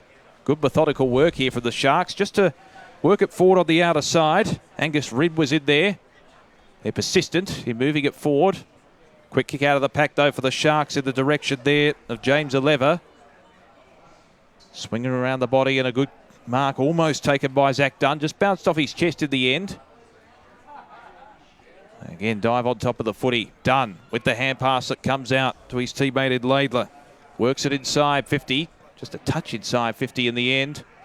Skinner the chip pass and a good mark taken on the attack. Surrey Park working it inside 50 with methodical transitional play and lining up for goal. It'll be a crucial shot. I think we've got Josh Cox lining up. It was James Aleva who gave it over to him. So Josh Cox is directly in front, about 40 metres out. Takes a couple of steps. Just a floater off the boot at the end into the forward pocket. Glenn for Camberwell, trying to break clear of the would-be tackler there in Noah Smith. Gets it away towards the outer side. Looking for the intended target in Tamakio. Here they go, they're out here, Camberwell. It's in the centre of the ground. Bit of a fumble there for Surrey Park by Henry Aiken. Could that let the Sharks in? No, the numbers are with Surrey Park. Adam Lee who's lifted in the second half. Quick kick in the direction and taking the mark there for Camberwell is Angus Wren, and they work it forward. They've got space inside their 50, a one-on-one contest. Nudging the opposing player out is Matt Dodonka, works it into the pocket. Dodonka can't quite get his foot to the ball. Will pressurised in the end by the Surrey Park defence, and it's out of play deep in the forward pocket for the Sharks. Great chase. Down now. It's up to Campbell to lock it in their forward line. Boundary umpire just getting his bearings just to make sure he can keep up. We do appreciate the volunteer work of the boundary umpires today. Absolutely. Do a marvellous job. No easy task. Yeah, it's easier up here, isn't it? Georgie, good tackle affected there. That was well done for Surrey Park by Blake Laidler. That could well have saved a goal. Trying to break clear was Seb Spargo, but Laidler utilised his frame to effect the tackle. Kick towards right half back. They can work it through the corridor here, Surrey Park, if they had the numbers. That was good attacking work from Whiting Phillips. Big ball. Big ball. Certainly is. The race is on. No one can really pick up the loose footy. Now, is that in the back against Zach Dunn? Not according to the umpire. And we'll have a bounce pretty much on the true centre wing position here at Bulleen Park. Tap one for Camberwell by Elliot Power, and he streaks away, does Power on the right foot, spears it towards centre half forward, almost the mark taken, but sharking the pack well is Oliver Knight, but went without the footy. Through the corridor, Surrey Park move it forward. Dane Tamakio. Good tackle. That is a very good tackle. They're still trying to break clear the Sharks, but it's intercepted with a little double palm there by Zach Dunn. It's at centre half forward, working the ball clear. And a very good pass. In the end, the mark has been taken by Richardson. He can have a shot from 35 metres out. No, this is McDonald. It is McDonald, I should say. William McDonald. Really good tackle from Noah Smith, and then Richardson that kept the ball moving forward for Surrey. His kick is well wide of the mark, and it's gone out of the full. So it'll ruin another missed opportunity. They are peppering Surrey Park. They just can't quite get the goal through the big sticks. They lead it by 9 points in this final term. Chip pass is taken for the Camberwell Sharks by Will Spratt. He's in the right back pocket position. Kicks it high. They've been favouring the outer side, and the ball may well fall over the line. Good play to keep it inside the field of play by Satis for Surrey Park. They can work it forward in a confined space. Pouncing on the loose footy there is Whiting Phillips. He's taken down to the tackle and holding the ball. It's a very good, effective tackle there. And the Sharks kicking it across the goal face. This is a risky ball. Looking in the direction of Ed Whittaky. The bounce was fickle. Whiting Phillips just slams the ball on the boot. It bounces across the face and over the line. It'll be a ball in, which is probably a better result in the end for Surrey Park. Had it gone through for a behind, probably wouldn't have made much of a difference and would have given possession back to the opposition. Absolutely. Another chance to lock it in. McDonald fished it out the back with the tap. Hand pass comes in the direction of Dunn, who's taken down at a very good tackle there by Ed Whittaky. And the Sharks in a confined space try and work it forward. Will Carnell showed good poise to find the overlap runner, and eventually the mark is taken by Edward Lee. Allows the forthcoming traffic to come through. Carnell, well, it was a risky ball because he had to break through two Panthers, and as a consequence, Surrey Park affect the turnover through Sam Kroll. He'll get it back in the 1-2 and works it back with his teammate in Adam Lee. Eventually the communication broke down. As a consequence, off half-back, Elliot Power kicks into the middle to no one in particular, really, aside from Frankie O'Flaherty, who was in the road, and he takes it at centre field. Starting to hunt in numbers again, the Sharks. Hand pass comes out. Trematis onto the right foot, kicks it inside 50, looking for McDonald, who flew high. Couldn't quite take the mark.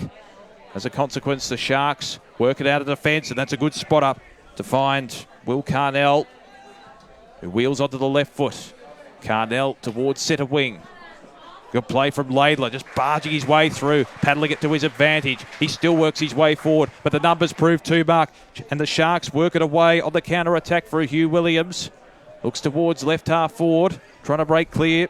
Is Dante Tamakio. Did it well, got it to his teammate in Harry Cavagna. He's taken down at a ripping tackle, and that's holding the ball. Good effective tackle from Frankie O'Flaherty again. Tamakio's a danger man down there. He's been active all day. O'Flaherty just chips it methodically to Trematis, who in turn works towards Lee at right half back.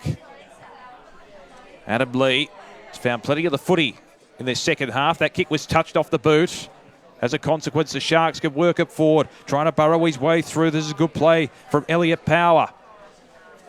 Probably took one step too much on that occasion. Still the ball in dispute. He's been solid, Elliott. Trying to pounce on it, Ingpen. He's taken down. Was he taken high? Yes, according to the umpire. Probably a little bit fortuitous, as Alex Ingpen will be the recipient at right half-back. Took the tackler on, but he was caught high. Ingpen's kick towards centre wing. Sharks have the numbers of the air. Mark through the hands of Harrison Warren Smith, who tried to break clear, did well to keep the ball in play in a confined space. Got it out to James Sutherland. Sent a high ball towards the corridor. It's a fickle bounce for everyone involved. Eventually it's tapped in the direction there for the Sharks of Tom Rush. Kicks it towards half forward. Pouncing on the loose footy, Spargo towards the forward pocket. Numbers, though, with Surrey Park. It's still across centre half forward here for the Sharks. Overrunning the football there is Tom Rush. And the umpire's picked out a free kick for a throw. And it's going the way of Surrey Park. The recipient there is Luca Trematis, who's found his way into the game in this final term. Good kick. Precise kick at the end towards centre wing. Mark taken by Sam Kroll. Can go for a bit of a run. Had to take it, and he did. And that's a good kick from Sam Kroll. A good precise spot up at the end onto the chest of Max Skinner. Kicks it towards centre half forward. Certainly a number of contributors now as Whiting Phillips went through his hands. Still a chance inside 50. That's a good chipping pass there from Tom Bromehead. And he finds Will Richardson, who can go back and have a shot from about 43 metres out. This is a crucial play. Yeah, they just haven't got reward for effort there, Campbell. They were running in numbers, hunting it down. They just couldn't get the final conversion. Now Surrey Park have a chance to take advantage. Well, you know this man as well as anyone, Will Richardson. Well, they'll think he's a good chance to make the distance if he gets onto it. Gets close to the man on the mark. Works it back from left to right. It'll stay left and through for a minor score. So 4-9-33 Surrey Park. Leading Camberwell 3-5-23. The game's still up for grabs. 10 points the margin in this final term. So worked away by Nick Lem for the Camberwell Sharks. Finds the intended target in Ed Whittaker, and they work it across their left half back line. Flying high for the ball there was Elliott Power, who tried to affect the tackle. He does affect the turnover, and away goes Power with the hand pass. Eventually it ends up in the arms of Will Carnell, who affected the turnover in the first place. Kick towards half forward. Power may well pounce on the loose footy. Tries to pick the ball up. Gets the hand pass away to his teammate there in Aaron Shipperley, who kicked one of the early goals in this contest. Kick off the ground at centre half back for Surrey Park. There from Trematis. It was intercepted. Good kick by Warren Smith inside the 50. Mark dropped on that occasion there by Edward Lee. Kenny Atone gets it inboard. Finds his teammate in Hugh Williams. Spearing ball inside the 50. On the half volley, it wasn't taken. This is a crucial stage of the match. Quick kick out of the pack there from Aaron Shipperley. Towards the goal face, it's through for a minor score. You're not wrong. Some of these boys look out on their feet in that passage of play. Certainly very intense. 3-6-24 now. Camberwell move on to that total, trailing Surrey Park 4-9-33, but the time is starting to rapidly tick away. Surrey Park holding a 9-point lead. The kick out wasn't the best, but it's taken on the bounce by Suttis, who's been very good for Surrey Park all afternoon. He'll get it back here with the hand pass. Sardis just thumps it onto the boot, gaining some meterage for Surrey Park. Camberwell have the numbers across their half-forward area, and they have space as well. It's picked up, trying to break the tackle, Blake Leonors. Hand pass intercepted. It's a very crucial intercept as well, because Surrey Park can work it forward on the counter-attack. Looking there for the intended target in Josh Cox. Couldn't quite take the mark, but the ball spills in his direction, and he hacks it towards the top of the square. It's a vacant goal square, a vacant forward line. Leading in the race for the football for Camberwell as Will Spratt gets the kick away. Grinds good distance. This is a good chance for the Sharks on the outer side. They've got space. Oliver Knight, kick towards centre wing. Plenty of space here for James Sutherland to work with. May have dropped the mark, but at least got the hand pass away. Trying to find the intended target in Riley Myers. He's got a big opponent to contend with, but he did well to force it out of play. When you consider all of that, it'll be a ball in. Throw in on the outer side. No one contesting against Seb Spargo, which is always a dangerous manoeuvre. Kick inside 50 for the Sharks. Surrey Park have the numbers. Almost a bit of a fumble there by Mutton. Still the ball in dispute. Hand pass comes out in the direction of Frankie O'Flaherty, who's been resolute in defence. Kick is high, didn't gain much meterage. Intercepted by Spargo again. A high ball inside 50. This is a crucial play. High mark almost taken there by Aaron Shipperley. Quick kick, snap towards goal is going to be marked on the last line of defence. Surrey Park having the numbers and getting them across that full-back position. Eventually it's forced away, Ingpen. And the umpire picking out a free kick. They're just working so hard, Camberwell. They keep outnumbering. Surrey Park have got to hold on. Dante Tamarchio affecting the tackle there. Well, he's been prominent on the scoreboard today. Be fitting if he could get his Camberwell side to within a kick. He's 40 metres out. 45-degree angle. The kick strays across the face of goal. Still alive at the teeth of goal. Quick kick out of the pack. Has it gone through for a major? Yes, it has. We're back to within a kick. Good reward for effort for Camberwell. We'll pick out the players shortly. There was a big scrimmage of players. And in any case, it's back to 3 points, 4-9-33 Surrey Park, Camberwell 4-6-30, and we have the grandstand finish potentially that we've been looking for. Both teams really tiring. Surrey Park looked probably a little bit more tired there in that last passage of play. They've got to try and hang on because Camberwell are coming. 4 minutes remaining. 3 points the margin in favour of Surrey Park. The Sharks have been pressing in the last 5 minutes and they finally get reward on the scoreboard. I really like the work of Elliot Power across half forward for Camberwell. He's been very good in this last quarter in particular, hasn't he? Yeah. He's found his way into the game. So a big ruck contest. Spargo to contest for the Sharks and wins the tap. Can he rove his own footy? Yes, he can. Tried to break clear at the pack. Done. Over the top of it for Surrey Park. Can he force a secondary bounce? Yes, he can.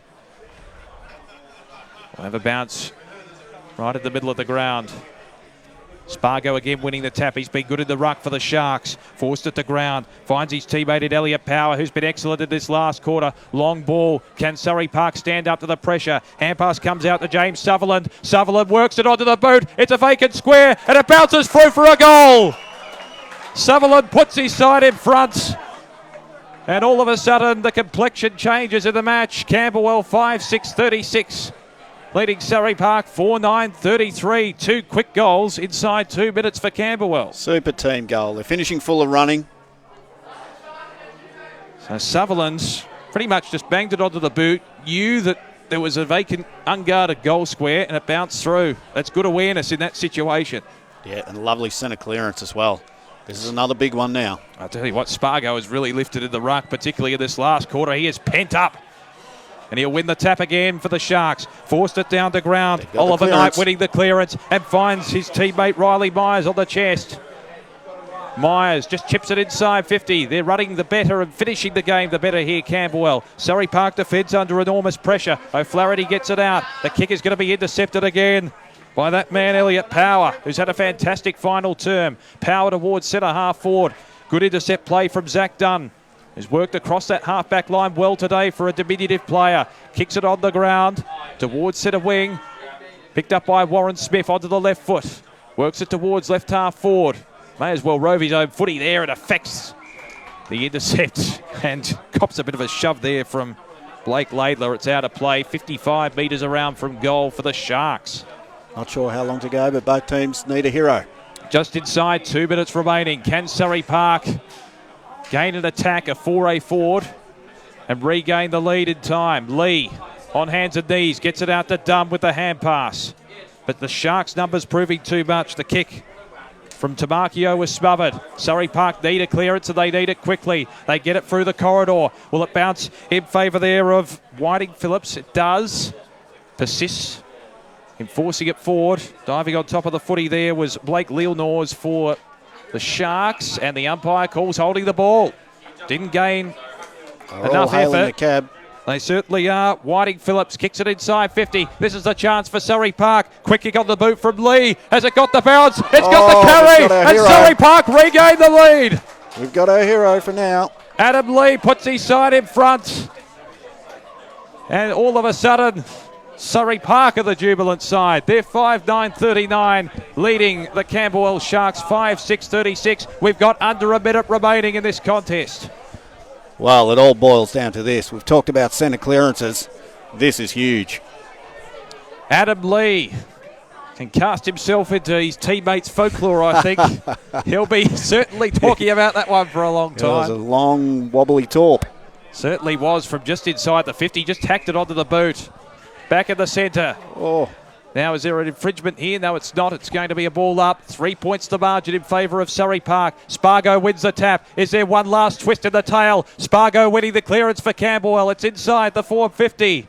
Eventually, it's fished out of the pack. Is there one last chance for a hero? Kick out of the pack from Edward Lee. There is. And it's gone through, is it? It's marked. He's taken the mark. It's marked by Myers. Riley Myers has the chance to potentially win the game for Camberwell. He'll be kicking from 30 metres out. Only a slight angle to get siren. Riley Myers. It's on his boot. Well, many kids dream of this moment, and now it's reality for Riley Myers. Can he win the game after the siren for Camberwell? A bevy of players on the mark. Myers to win the game for the Sharks. Looks good. He's kicked the goal. Camberwell jubilant. Riley Myers is the What hero. a win. 6-6-42 Camberwell. They have defeated Surrey Park on What a the game. death. What a 5-9-39, a 3-point margin, and Riley Myers will be taking that tape to the bank for a long time to come. Well, I said both teams need a hero, and both teams got one. I think. Oh, how about that? It just went goal for goal in the last 3 minutes. Great game of footy, really. I think we've seen two teams who are going to be really strong in this division, and I think they might be seeing each other again at the business end of the year. Oh, a quality game, a quality last quarter. It went end to end in the last 5 minutes. And I tell you what, Riley Myers, it ended up in his lap. He was in the right place at the right time. And he's kicked the goal after the siren to win the game for his team. He'll get brownie points at trading during the week. Don't worry about that. So the final score, Camberwell 6-6-42 have defeated Surrey Park 5-9-39 in a thrilling under-15 YJFL contest at Bulleen Park. Anthony McDonald, thank you very much for your contribution. Anthony Richardson, I should say. Thank you for your contribution. Damien Watson here, signing off from this YJFL contest at Bulleen Park. It was Camberwell by 3 points.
welcome to our live streaming coverage from Bulleen Park on this Sunday afternoon. In fact, Mother's Day, so plenty of mothers out there perhaps listening in and watching in to tune in to see their sons play. It's Ivanhoe taking on Camberwell in the Under-16 Ones competition in the Yarra Junior Football League. My name's Damien Watson and I'm joined in commentary, at least for the first quarter, by a man who's part of the Ivanhoe setup but not playing today, Charlie Connell-Tobin. Thanks for joining us in commentary. It's probably not ideal not being out there, but you're in the next best seat, I guess. Yes, most definitely. No, it's very exciting. First time commentating, so should be good fun. Yeah, absolutely. Plenty of players to watch out for just before we get started in this game. A few that catch the eye. One that catches my eye, incidentally, is Adam Banks, who is the son of former Collingwood Premiership player Dennis Banks. Yeah, he moves well. He likes the contest. He's got clean hands and hopefully he can kick a few goals for us today. Absolutely. A few others as well. Benny Oppie off the half-back line. Christian Siavas, I think that's how you pronounce it. Siavas. CT or Christian Siavas. He's a great full forward, clunks a mark. Good set shot on goal, and Ben Oppie runs hard at the footy. Great attack off the half-back. Underway in this Under-16 Ones encounter between Camberwell and Ivanhoe. The Sharks winning the Under-15s game in the first leg of the double-header earlier on. Wonder if they'll take some inspiration from that. There's a secondary bounce in the middle. The tap was won by Otto Scheifer. It's still the ball in dispute at centre wing. Chance now for Ivanhoe. Working onto the loose ball there was Ryder Mantello, who's a very talented midfielder. Kicks towards left half forward. Hand pass comes back in the direction of Lennox Williams. They go backwards to go forwards here, Ivanhoe. Through to Markovski. Swings it inboard. They've got a chance, a big scoring opportunity here. Bumped off the football there is Ryder Mantello. Sharks defence working well. Picked up by Patrick Moore, the skipper for Camberwell. The kick is intercepted, and it's at right half forward for Ivanhoe. And it looks as if might be Adam Banks that's got the football at right half forward. Rowan McKenzie, thank you very much. Just on the outer side. McKenzie will be kicking from 45 metres out. Kick on the way, doesn't quite have the meterage. It's on the last line of defence and rush through for a minor score. That's the first of the afternoon. So Ivanhoe one behind. Camberwell yet to score on the board in this first term. Another player to look out for in those big contests there is Mason Goodman. Yeah, takes a great hanger. Bowen Hilton takes the mark. The vice-captain for Camberwell looks out wide and finds Josh Blue, who took a fantastic overhead mark there at right half-back. So Blue onto the right foot. Looks towards centre wing. The intended target is Charlie Curtin. Falls out the back. Still a chance for Curtin. He's besieged upon by a couple of Ivanhoe players. Diving on top of the football there, Ben Oppie, who came across from the half-back line, but the Sharks work it forward through the aid of Otto Scheifer, who kicks it inside 50 and finds an intended target at the end, and taking the mark low down, Ollie Bader. And he can have a shot from about 43 metres out with a slight angle to contend with.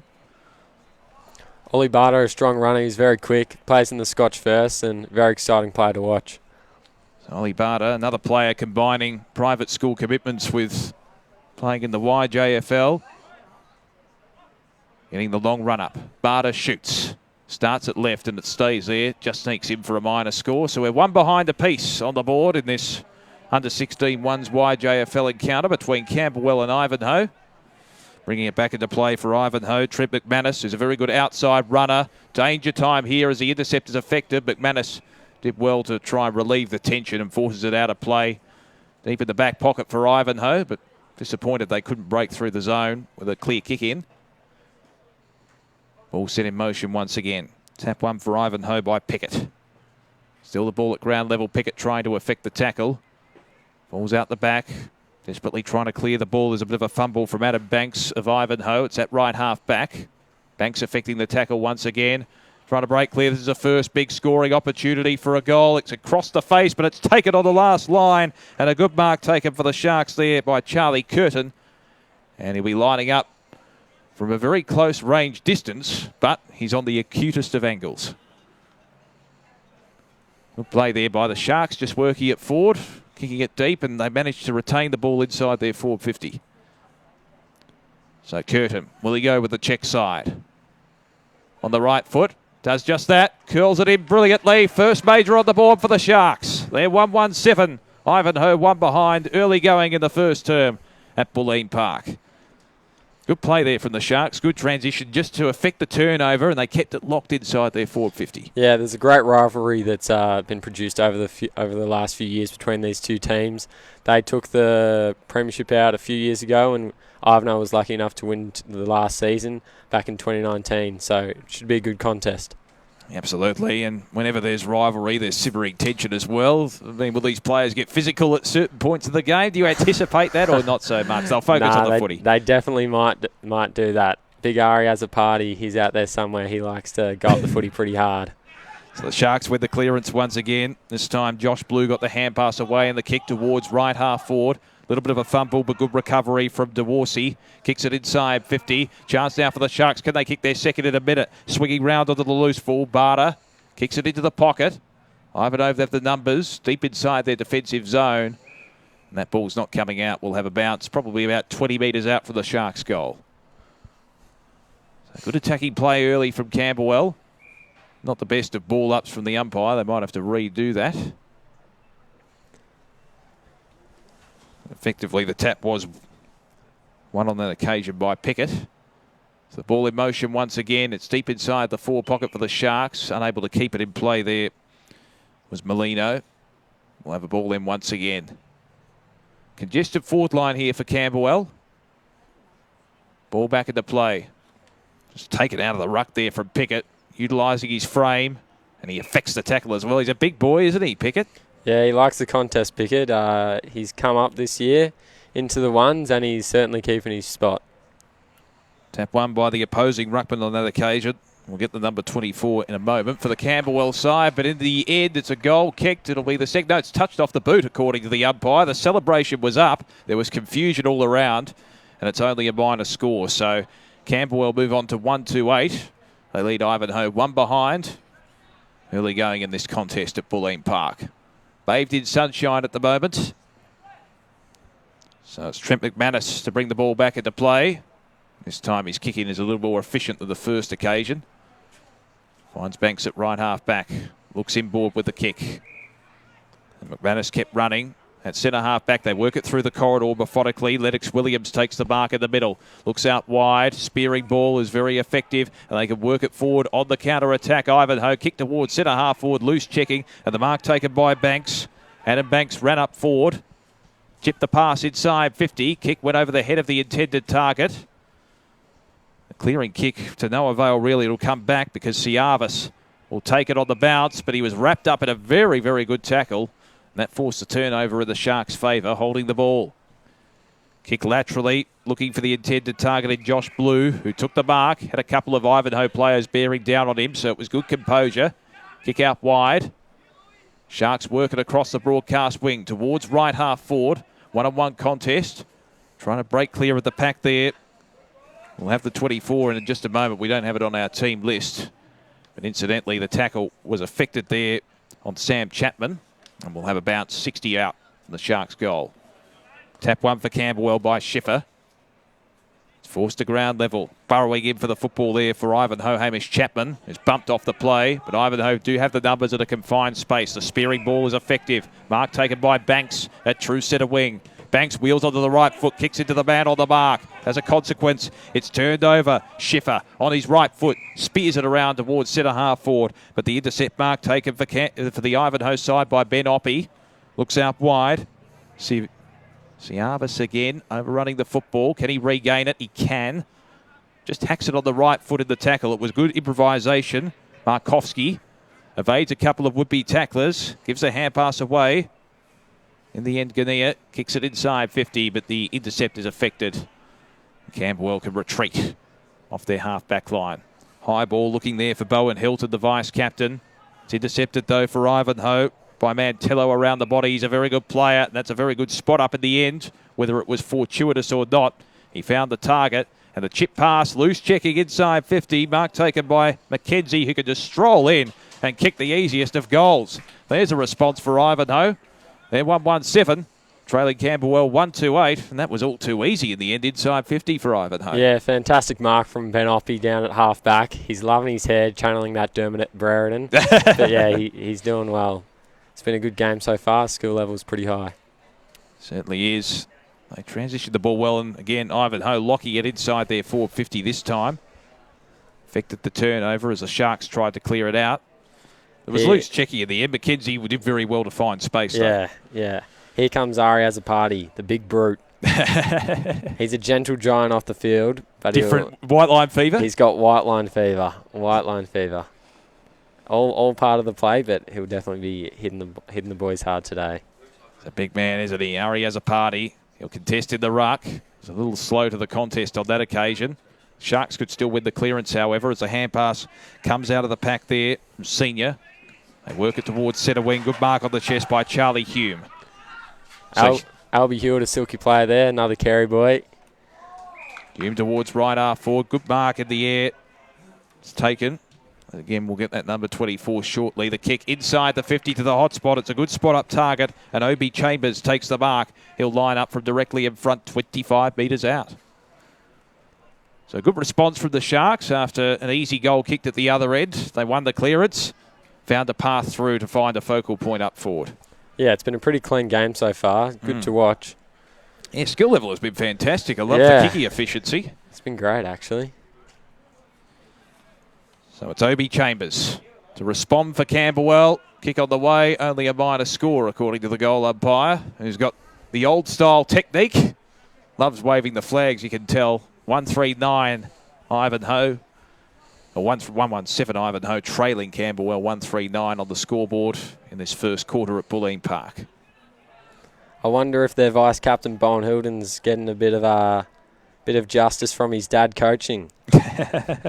He's starting in the mid for the first time today. He's a strong nuggety player, but yeah, he plays his role well. And special comments today. We got Charlie Connell-Tobin out of the Ivanhoe side this afternoon. Turnover effect that the Sharks can work it deep inside the 50. That's a great mark going back with the flight for Ivanhoe. Trent McManus read that ball to perfection. Took a beauty. Kicks it towards right half back. Mark taken by Isaiah. Isaiah's a quick player, plays in the carry first as well. Loves to zip around. Certainly does. Wearing the number 14 jersey. Kick out wide, and it's going to go over the line. So we'll have a ball in, true centre wing position out of side. Camberwell lead it by 2 points. As a party got to the front and won the tap for Camberwell. Still the ball in dispute. Falls out the back, and the hand pass in the direction of Azza Party, who tried to bustle his way through. But coming away, McKenzie for Ivanhoe. Still no one can get clean possession out of the pack. Eventually the hand pass comes towards Charlie Hume, who spears it inside 50 again, filling the hole and going back with the flight of the ball. McManus for Ivanhoe. Chips the pass to centre half back. Finds Ford, who slews it into the middle of the ground. Now it'll be paid to the man in front here on this occasion. And the recipient for Ivanhoe is Lennox Williams. He's had a couple of touches already. Williams may look to go laterally. Instead he goes down the line. Towards right half forward. Banks flew high, couldn't quite take the mark. They have space out the back here. A chance running onto the loose football. A goal potentially coming up for Ivanhoe. It was well wide of the mark. Looking there for Patrick Cleary. Had the arms spread, wondering why he didn't go more direct. And it'll be a penalty free kick. It went out on the full. The Sharks could clear it and repel from their defensive zone. McManus with already a few early marks. He'll be loving himself in his hair today. Ben Hoppy is around the mark, but it was Liam Edwards who took it for Camberwell. Switched it laterally. And that's a ball kick in the end. Turnover affected for Ivanhoe by Trent McManus again. He's getting plenty of the football, as you said. Ryder Mantello in the centre. They work it laterally into the corridor. Mark taken by Rowan McKenzie, who's kicked a goal already. Looks out wide. McKeldig towards right half forward. Chance for Banks. Kick towards goal. And the mark has been taken. Is it going to be paid on the last line here? It's right on the teeth of goal. It is paid. There'll be a shot on a very acute angle. Paddy Cleary loves a goal. He'll certainly be taking this one. He's got clean hands and quite good disposal efficiency, so hopefully he can snag it for us today. So Patrick Cleary with the check side. I think he might have steered it through. There's not a lot of celebration, but he has snuck it in. So Cleary goals for Ivanhoe. And they regain the lead there, 2-1-13, leading Camberwell 1-3-9 early in this contest, first quarter at Bulleen Park. It's been a great start from both sides. Yeah, Playing skill the footy level's well. superb, isn't it? Fantastic, actually. It's a good mark from Cleary as well, going back with the flight. Didn't really know where the goalposts were. And yeah, good courage. I'll tell you what, McManus has been very good in terms of courage, just Yeah, floating great. in across the pack. He's playing a great game. Reading the play well for Ivanhoe. Back in the middle as a party. Didn't win the ruck contest on that occasion. The clearance is one for Camberwell. The quick kick off the ground in the direction, and that's good play from Chambers, who got the hand pass away. Wasn't the most effective hand pass of all time, though. Lennox Williams applying the tackle for Ivanhoe. Eventually it comes back to Chambers. Got it back to his teammate in Charlie Hume. Looks to go with the 1-2 to Chambers, but it's fumbled across the line. We'll have a ball in just outside the attacking 50 for the Sharks, who trail by 4 points. Despite Albie Hewitt's rude haircut, he's got quite silky skills, so we play to watch out for on the wing today. Don't be fooled by the haircut. That's basically the message for today. And pass comes out. Ivanhoe can work it across their half-back line. Banks going back with the flight, along with his opponent there in Liam Edwards. Edwards has paid the mark just inside the boundary line. True centre wing. Another strong carry boy. Loves to run, got great speed, and just made the under-15 Yarra side last week. And pass comes out to Chambers. Twisting, turning, just gets his kick away onto the left foot. Ivanhoe have the numbers, though, in defence. Hand pass came out from Grogan. Eventually it's fished out. No one can get clean, efficient ball use. Diving in for the football there was Pickett. Oh, gee. McManus had to ride a tackle there. Comes out in the direction of Curtin. He's kicked a goal already. Ivanhoe have the numbers. The hand pass was a little bit too hot there for Chapman to handle. Does have support.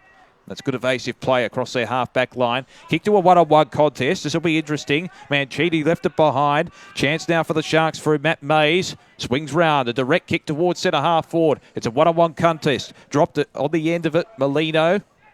As a consequence, Ivanhoe have the numbers to pick up the ball and sharking the pack. The kick towards centre-half forward. Banks takes it on the second bite. Banks wheeling onto the right foot. They've got space and time. That's a good spot up. And the mark taken inside 50. There's plenty of space on the counter-attack. It does pay to affect the turnover. There's no question about that, because you can then take advantage and capitalise on the outer side with some space. And taking the mark there, we'll get number 16 for Ivanhoe in a moment. That's not on our team list either. I'm pretty sure this is Mason Goodman taking the shot. Good. Yes, that would be him. He got robbed of Mark of the Week last week, actually. Took a ripper against Ashburton. He's followed it up with a goal here. So Mason Goodman kicks Ivanhoe's third major. They're 3-1-19, leading Camberwell 1-3-9 in this first term. So I'll add that to the team list. It was a very good kick and showed great penetration in that shot as well. Yeah, he's got a beautiful left foot, and he's new to the side this year, and he'll certainly play a pivotal role throughout the year. No doubt about that. Plenty of firepower up forward, and they're finding space. Back in the middle once again as a party, laying the crunching tackle. He's not afraid to bury his opponents into the turf, is he? Nah, not at all. Loves the tackle. Chapman was the unfortunate player contesting against him. As a party winning the tap at ground level, tries to rove his own footy. He did get a little dinky kick out, but Ivanhoe have the numbers. Forced out to Mantello. The clearance inside the 50 for Ivanhoe. That's a good mark. Going back with the flight once again. They have a habit of doing that across their half-forward line. And it looks as if it's Goodman again, who will have a shot from about 45 metres out on a 45-degree angle. He can kick 2 in 2 minutes. It'll be interesting to see how the boys run out this game, because I know a lot played yesterday with school footy, and the ball's ping-ponging at the moment, so see what happens later in the game. Good point. Goodman, 45 metres out on the left foot, steers it through. Has it got the distance, or is the mark going to be paid on the goal line? This will be interesting. The goal umpire has adjudicated that it was marked right on the goal line. So Goodman would probably be spewing as a result of that. Yeah, it's been denied by his teammate. Yeah. Patrick Cleary will kick his second from point-blank range. And Ivanhoe increase their lead. They're 4-1-25, leading Camberwell 1-3-9, and your boys have got the upper hand early. They do, and an early lead might prove to be handy with those tired legs that the boys will probably tend to have. So good lead to have, and hopefully the boys can continue to work hard. Joined by Charlie Connell-Tobin, Ivanhoe player in commentary. I might as well ask you about that. Is it difficult on the follow-up to increase your fitness when you've already played school footy on the Saturday and you got school during the week? Yeah, I mean, it's pretty difficult. It's certainly difficult to play 2 games back-to-back, and I probably won't be doing much of it this year, but school footy is very intense playing against the bigger boys, and lucky enough to play in the first this season, but what comes with that is the bigger hits, so it is rough, but I don't tend to do too much fitness work during the season. Barter's kick, he tried to square that up. Good tackle effective for Ivanhoe there by Oppie. He's been very good across the half-back line so far this season. Trying to break clear as Mantello. Another talented midfielder towards centre half-back. That's a push at the back, I think, against Grogan. And as a consequence, a much-needed shot on goal here for the Sharks to be taken by Cooper Morton. So Morton will be kicking from almost directly in front, just inside the arc. Will take his best effort. Plenty of players on that goal line. Ben Oppie's great mates with Ari as a party, so I'm hoping to see a bit of Biffo today. They both love a bit of it, a bit of brotherly love, so both Carey boys as well, but love their footy. Morton's kick fell short. Now, will the mark be paid? This will be interesting. Claiming it there for Camberwell was Charlie Hume. And the umpire says, no, it won't be paid.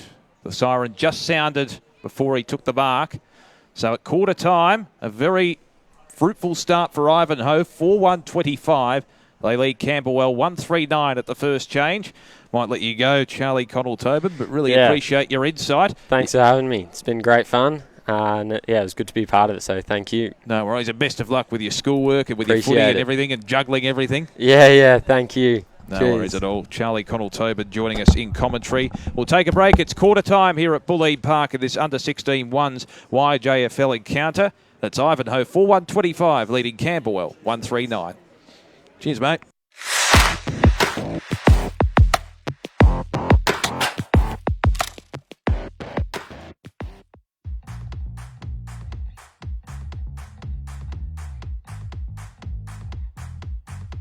Here at Woodards Manningham, we love supporting our local community. Supporting the Yarra Junior Football League, we give you, the community, the best service possible.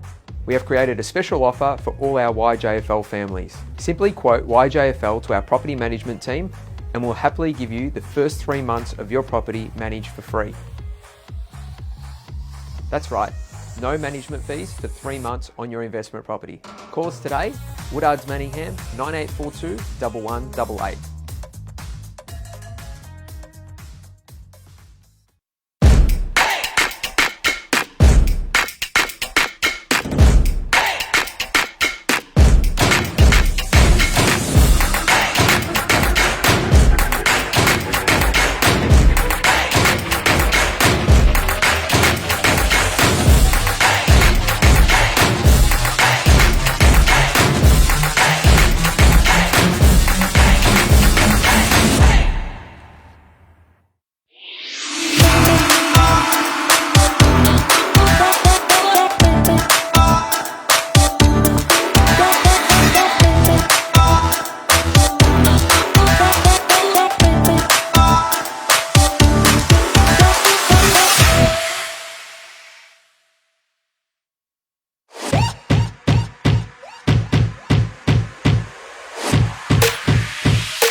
On the inside, Sophie Marr, but Isabella Calm gets the upper hand. Just gets it past the fielder. You're in trouble. Pierce Sterling will be run out. And wonderful to see some of the greats of Australian sport here today. It's just on exactly 2 miles. 2-time Olympic Games finalists over the 3,000 steeple. Too wide. In the inside is Marr, but down the outside is Calm. Cover running it at ground level. Charlie Rowe again from Mount Eliza. I want to crash the interview. Take the microphone, please. Thank you. So I just want to be a big fan of yours. So I'm in the federal parliament, but you play Big Bash. Come outdoors, we're sitting here watching athletics, there's heaps of people running of all ages. Time's through, so this first place is really important. The runner in green in Buddy. Eddie Jerebic now has got a bit of move to do. He's got to try to get a run off the bank somewhere. He's Gertz roosts that one. That is a monster of a kick for a goal. What is in again? Short. He hits this high and he might have got enough on this to go for 6. It has. Coming into a catching position on the onside. Mills the spoon shot. He's picked the gap beautifully. What a shot that is.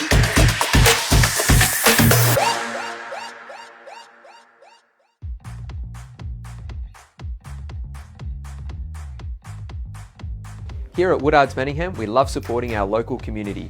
Supporting the Yarra Junior Football League, we give you, the community, the best service possible.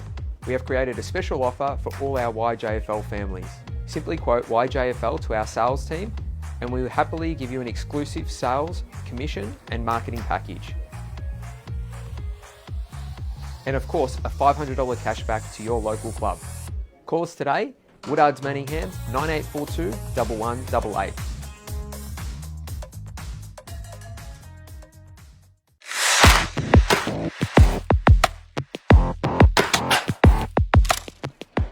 Welcome back to our live coverage here from Bulleen Park of this under-16 ones YJFL encounter between Camberwell and Ivanhoe. Good skill level displayed so far from both sides. It's fair to say the kicking efficiency has been brilliant. The question is whether that can be maintained throughout the game, given a lot of these boys play school footy on a Saturday. They've got to back it up here on this Sunday afternoon, this Mother's Day, and fantastic weather as well. The sun's striking valiantly through the clouds at the moment. It's Ivanhoe 4-1-25, leading Camberwell 1-3-9 by 16 points. They've certainly had the upper hand. Camberwell have had their opportunities, but Ivanhoe have been very direct in their attacking movement. Goodman's been prominent, as has Cleary. So we start the second term from Bulleen Park. The tap one out the back for Camberwell by Schiffer, who's back in the ruck, and they'll win the clearance here, the Sharks. Swinging kick around the body towards left half forward. Gee, that was good evasion in the end. Trying to affect the tackle was Patrick Moore, but he was eluded. Kick towards centre wing and seeing the ball over the line for the Sharks here as Isaac Elwood will have a bounce pretty much right in front of us. True centre wing position. Grandstand side here at Bulleen Park. All set in motion once again. Sharking the pack there for Ivanhoe is Markovski. He's dispossessed and we'll have another throw in, seeing the ball over the line. Schiffer, who's contesting the ruck for the Sharks today, doing the majority of the ruck work in any case, as a party also joining him. Schiffer wins the tap once again. Good tackle affected. That's almost a free 60 in the end. Pickett was in the thick of the action. Hand pass comes out in the direction of his teammate Charlie Hume. Kick towards centre half forward. Trying to affect the kick off the ground was Molino. He taps it in the direction of his teammate DeRossi, who kicks it inside 50. The mark is taken. Leaning out for the football there, Oliver Barter, who was prominent early on, and Barter can have a shot from probably 25 metres out directly in front. So better direct play from Camberwell. Barter with a deliberate approach. Can he kick his side second major of the afternoon? It's not a bad effort. He's put it through. A much needed goal for the Sharks. They're 2-3-15. Trailing Ivanhoe 4-1-25. Early going in the second term here at Bulleen Park. A good confidence booster for Camberwell. Certainly Ivanhoe had the better of that first quarter. And that was a very good ball movement. They won the clearance well, and I think they were a lot better in that passage of play in terms of their transition. Their delivery inside 50. And Barter on the end of it. Kicks a goal for the Camberwell side. So back in the middle. Tap one by Schiffer for the Sharks. And gee, they're gaining confidence at the moment. Matthew Mays spearing the ball inside 50. That was a textbook clearance. The kick and delivery inside 50 wasn't the best. Trying to break clear is Chambers. Still a loose footy to be won. Trying to break clear. Patrick Moore, the skipper, is in the thick of it. Still no effective disposal. Hand pass comes out in the direction of Schiffer, who's worked down the ground. Comes out to Mays. Swings it round his body. The kick is off target and only a minor score. They are pressing again, the Sharks. They're 2-4-16, trailing Ivanhoe 4-1-25, a 9-point margin in their second term.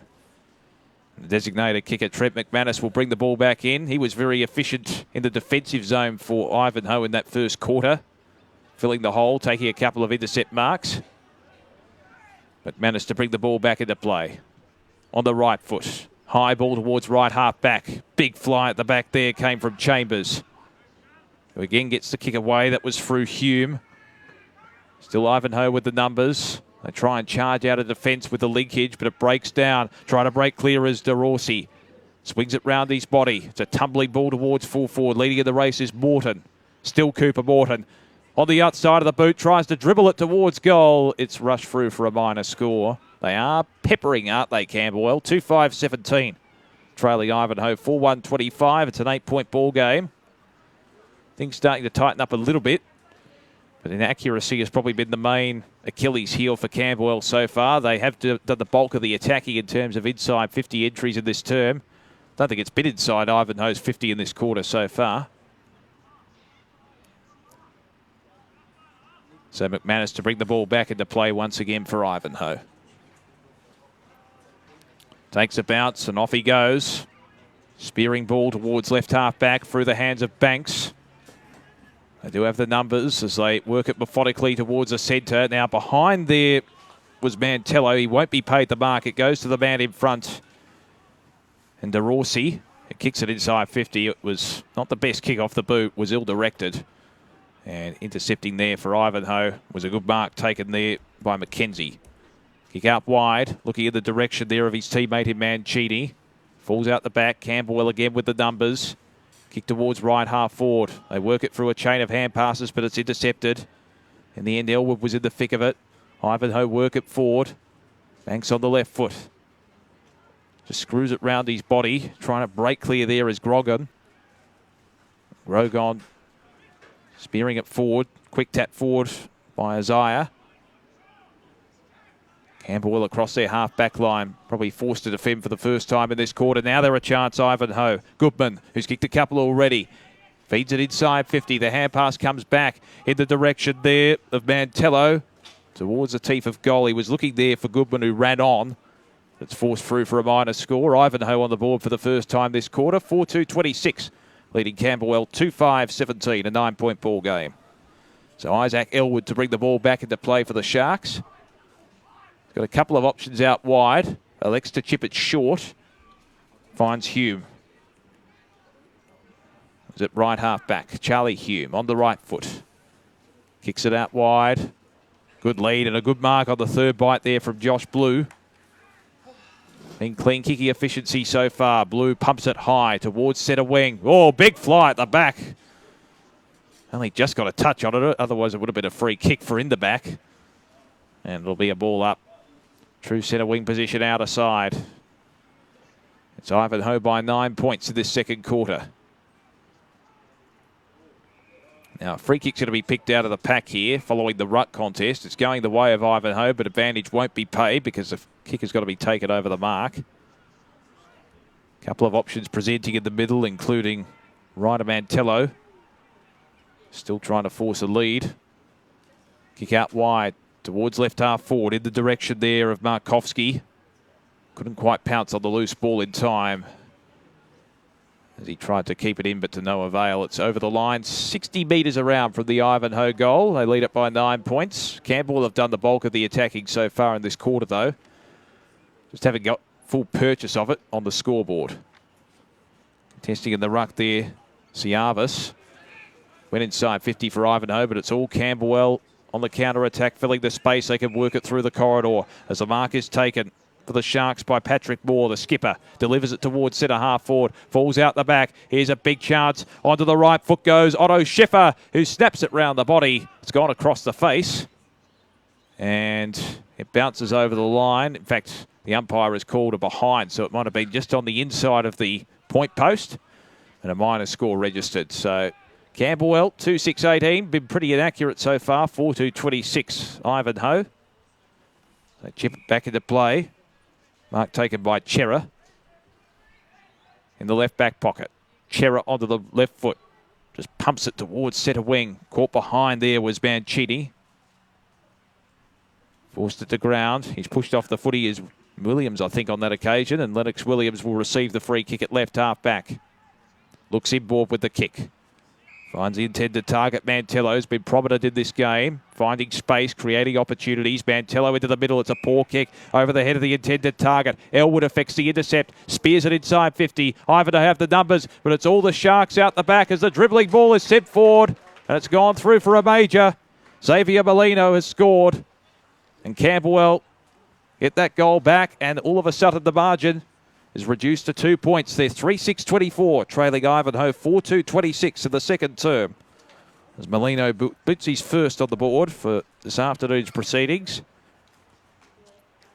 He did well because I think he had 4 Ivanhoe defenders to contend with as the ball fell out the back, but he got there first, ran onto the loose footy and dribbled it through with no one on the goal line. It was a vacant goal square. Back in the middle. Ivanhoe, the margin whittled down to 2 points. Pouncing on it is McKenzie. Just dribbles the ball back into the centre of the ground. Looking there for Siavis. Can't quite pick up the football. Banks. He was able to pick it up. Chip pass towards centre half forward. Marked on the chest there for Ivanhoe by Mantello. He gets another touch. Chips it inside 50 and finds the intended target on the lead there in Paddy Cleary, who can go back and kick another major. So Cleary leading out into the pocket, will shoot from about 30 metres out, 45-degree angle.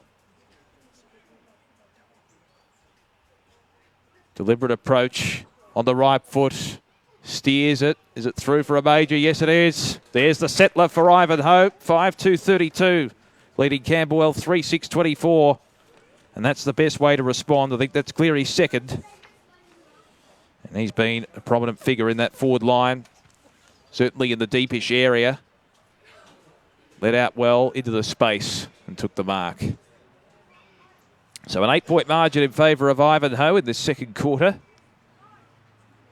Lovely conditions at Bulleen Park. Not really much wind to contend with or to speak of. Been pretty still. So no real advantage to either end of the ground.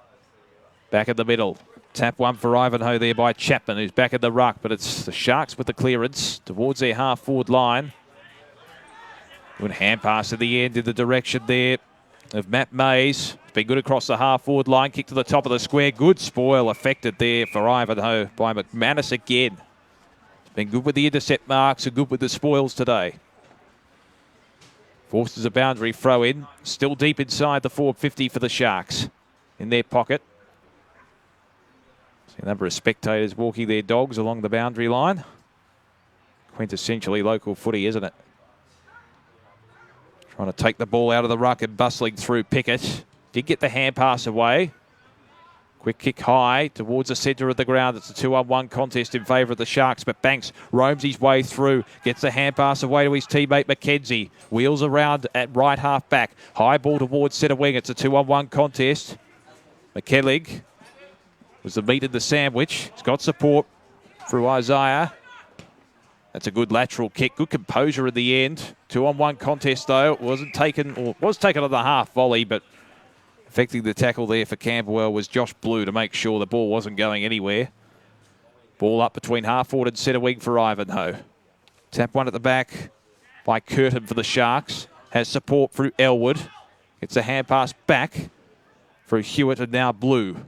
Towards the outer side of the ground. They have the numbers. Molino kicks towards half forward. No one home, however. And the mark taken for Ivanhoe by McManus. Kicks out wide. Hand pass affected into the area. Elwood forcing it forward towards right half forward. And the ball seed over the line for Ivanhoe by McManus again. Working as that intercept player across half back. It'll be a ball in. Left half back for the Ivanhoe side. Bit of a lull in play at the moment after that intense first quarter. Chapman won the tap for Ivanhoe and affected the tackle. We'll have a secondary bounce. 8 points the margin in favour of Ivanhoe. Steadied a little with the Sharks gaining the momentum early in this second term. Tackle affected there by Goodman, who's worked up the ground for Ivanhoe. And we'll have yet another bounce. Was always going to happen, I think, a lull after it was a pretty intense first quarter. Players becoming a little fatigued as the game wears on. Tap one by Chapman for Ivanhoe. Falls out of play once again. 55, maybe 60 metres around from the Camberwell goal. Still a pretty open forward line considering. Ivanhoe have plenty of numbers around the footy. Ball back into play. Chapman wins the tap at the front. Sharking the pack though, Elwood will run onto the loose footy. He's taken down, besieged by a couple of Ivanhoe players. Hand pass comes out. Tap back by McKenzie. The Sharks have the numbers, swinging round the body. Kicked by Mantello inside 50. And Ivanhoe looking to repel off their half-back line. The kick into space. The Sharks have the numbers as they run onto the loose footy. Good paddling work there in the end by Barter. Barter still does well. Evades the tackler. Kick long towards the top of the square. There's no one home for Camberwell, really. There's 4-on-1 in favour of Ivanhoe. They're still under a lot of pressure. The Sharks try to apply it through DeRossi. Still a loose footy. Hand pass comes out. And they'll clear towards the centre of the ground. Banks will run on to the bouncing ball, will he? No. Opted to leave it behind. Good tackle affected, though, for Ivanhoe by Markovski. And we'll have a bounce about 70 metres around from the Ivanhoe goal. Pretty open forward line. Chapman winning the tap. Hand pass comes out in the direction there of Isaiah. They work backwards to go forwards into the arms of Grogan. Back it comes to Isaiah. The hand pass chain still trying to work forward through that press effectively. Goodman kick towards it left half forward, but it breaks down. Intercepted by Curtin. His kick is in turn intercepted, and now the chain of hand passes work forward for Ivanhoe. Ford kicks it towards left half forward, and the mark taken by Isaiah, who chips it inside 50. Couple of options. And Goodman, who ran hard to go back inside his forward 50, takes the mark. He can line up from about 30 metres out, but he's got an acute angle to contend with. So Goodman has been prominent as a focal point up forward, who's done a lot of gut running up the ground as well. Be well rewarded here with a major. This can give Ivanhoe a 14-point buffer. Kicking from about 30 metres out on the left foot. Swings it back. Is it true? Wait on the goal umpire, only a minor score. So a missed opportunity there. 5-3-33 Ivanhoe. Camberwell 3-6-24. Kick in is marked for the Sharks by Edwards. Just forward of centre half back. Kicks it out wide. The bounce was fickle at the end for Cooper Morton. As a consequence, Ivanhoe can pounce on it through Oppie. Gets the hand pass away to Mantello. They stream forward. Driving kick towards goal from Markovski is wide of the mark. Tumbles out of play, but at least they have a forward thrust opportunity here deep inside the 50. It's deep in their pocket. We'll have a ball in. 9-point margin in favour of Ivanhoe. Just taken out of the pack too easily there by Schiffer. He's done well in the ruck in this second quarter. The hand pass comes out in the direction there of Ford. Kick across the face. Banks at ground level. Has 3 Sharks players to contend with in defence. Trying to create some runners. Elwood looks out wide and the kick will fall out of play. About 60 metres around from goal for Ivanhoe, who lead this contest by 9 points. Lovely conditions here on this Mother's Day at Bulleen Park. Ball back into play. Hand pass comes out from Chambers. They can work it through the corridor here, the Sharks. The hand pass in the direction of Hilton, the vice-captain, leaves it behind for his teammate as it falls in the arms of Hewitt. In turn, Elwood, wrapped up in the tackle there, is Liam Edwards, and will have yet another stoppage. So we're about 60 metres around from the Ivanhoe goal. They lead it by 9 points on the cusp of half-time. Ball falls out the back. Bowen Hilton stripping his opponent of the ball is Blue. But it's worked inside 50 for Ivanhoe. They've got a couple of runners coming forward. Banks, hand pass inboard. Did it well. They link up well through Molino. Then in turn, the goal is kicked. Ivanhoe extend the lead. They just continue to work it forward and persist. I think it was Cleary booting through another major deep inside that forward line. So the margin now extends to 15 points. 6-3-39 Ivanhoe, leading Camberwell 3-6-24 in the second term, with only a couple of minutes remaining until half-time.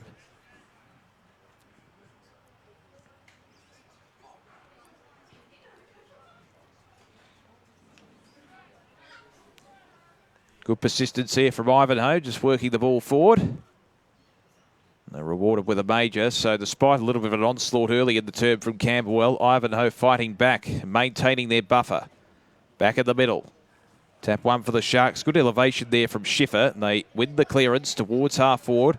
Flying high for the mark, but unable to take it is Siavis. Ivanhoe work it on the outer side. The ball falls through the hands of Banks. He's there to lend support with a Shepherd to his teammate there in Markovski. Still Markovski. Works laterally. Chips it inboard. Mark dropped there from Siavis. Now the Sharks can work it forward on the counter-attack through Chapman. Kick towards half forward.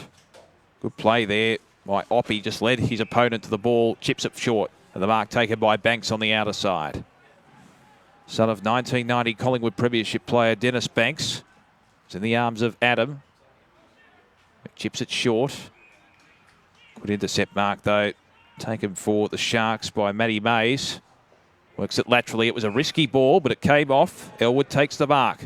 Isaac Elwood chips into the middle of the ground. Trying to force it into the path of Benny Hill, who kicks it inside 50, and a very good mark taken. I was going to say, unlike Benny Hill, the TV show, that was quite orderly on that occasion. And the mark is taken inside the 50. It looks like it is DeRossi, who will line up for a shot on goal, probably about 45 metres out directly in front. So Tommy DeRossi. Crucial shot. Ivanhoe have built some momentum, this to stifle it for the Sharks. Gets close to the man on the mark. As a consequence, he booted it high up in the air. It lands in the pocket, and the uncontested mark is taken. Loose checking from the Ivanhoe defence. And right on the bell. I think it was Obi Chambers who's taken the mark. We'll confirm that, but it's deep inside the fore pocket. This is a crucial shot. He can't really run around because the siren's gone, so he's going to have to kick it straight, effectively, on a very acute angle. Goes with the check side. Tell you what, has he nailed that one? Barely any daylight between the goalposts, and that's going to be a team lifter for the Camberwell side. And the margin is back to 9 points, 4-6-30. Trailing Ivanhoe 6-3-39, and we're poised for a good contest as we head towards the second half. But at the major break, it's a 9-point lead to Ivanhoe here at Bulleen Park.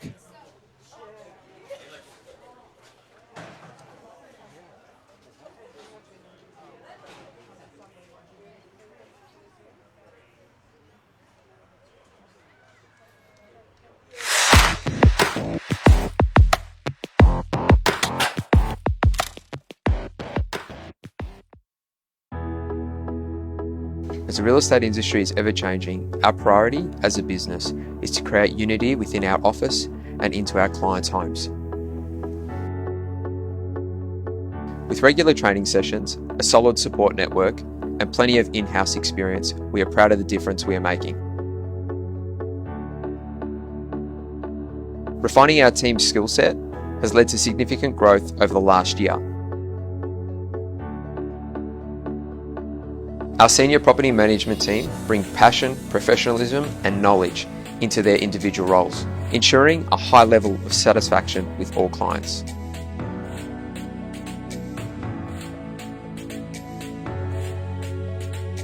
With the introduction of new marketing strategies, we've been able to provide clients with the best possible reporting systems, allowing us to gauge success on each campaign. You know, it's one of the most stressful things you can do to sell your home. Maintaining long-term client relationships has been a huge factor in our agency's success. We highly value working with our community and have been partnered with the Fitzroy Doncaster Cricket Club for the last 4 years now, and the Venator Club for the past 6 years. Priding our work ethic on honesty and loyalty means a trusting environment for all involved. Our service is driven by the team's motivation to continually improve the real estate experience.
G'day everyone, Reese from GameFace here. Are you looking to elevate your club's social media to the next level?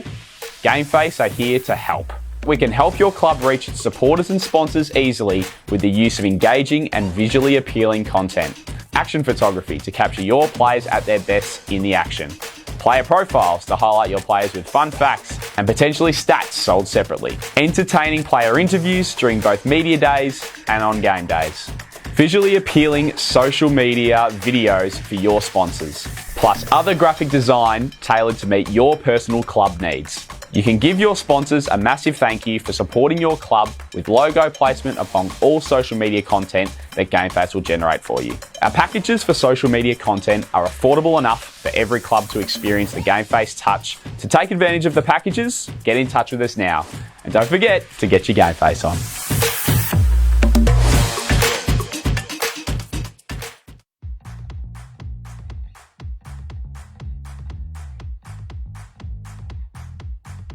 Here at Woodards Manningham, we love supporting our local community. Supporting the Yarra Junior Football League, we give you, the community, the best service possible. We have created a special offer for all our YJFL families. Simply quote YJFL to our property management team and we'll happily give you the first 3 months of your property managed for free. That's right, no management fees for 3 months on your investment property. Call us today, Woodards Manningham, 9842 1188.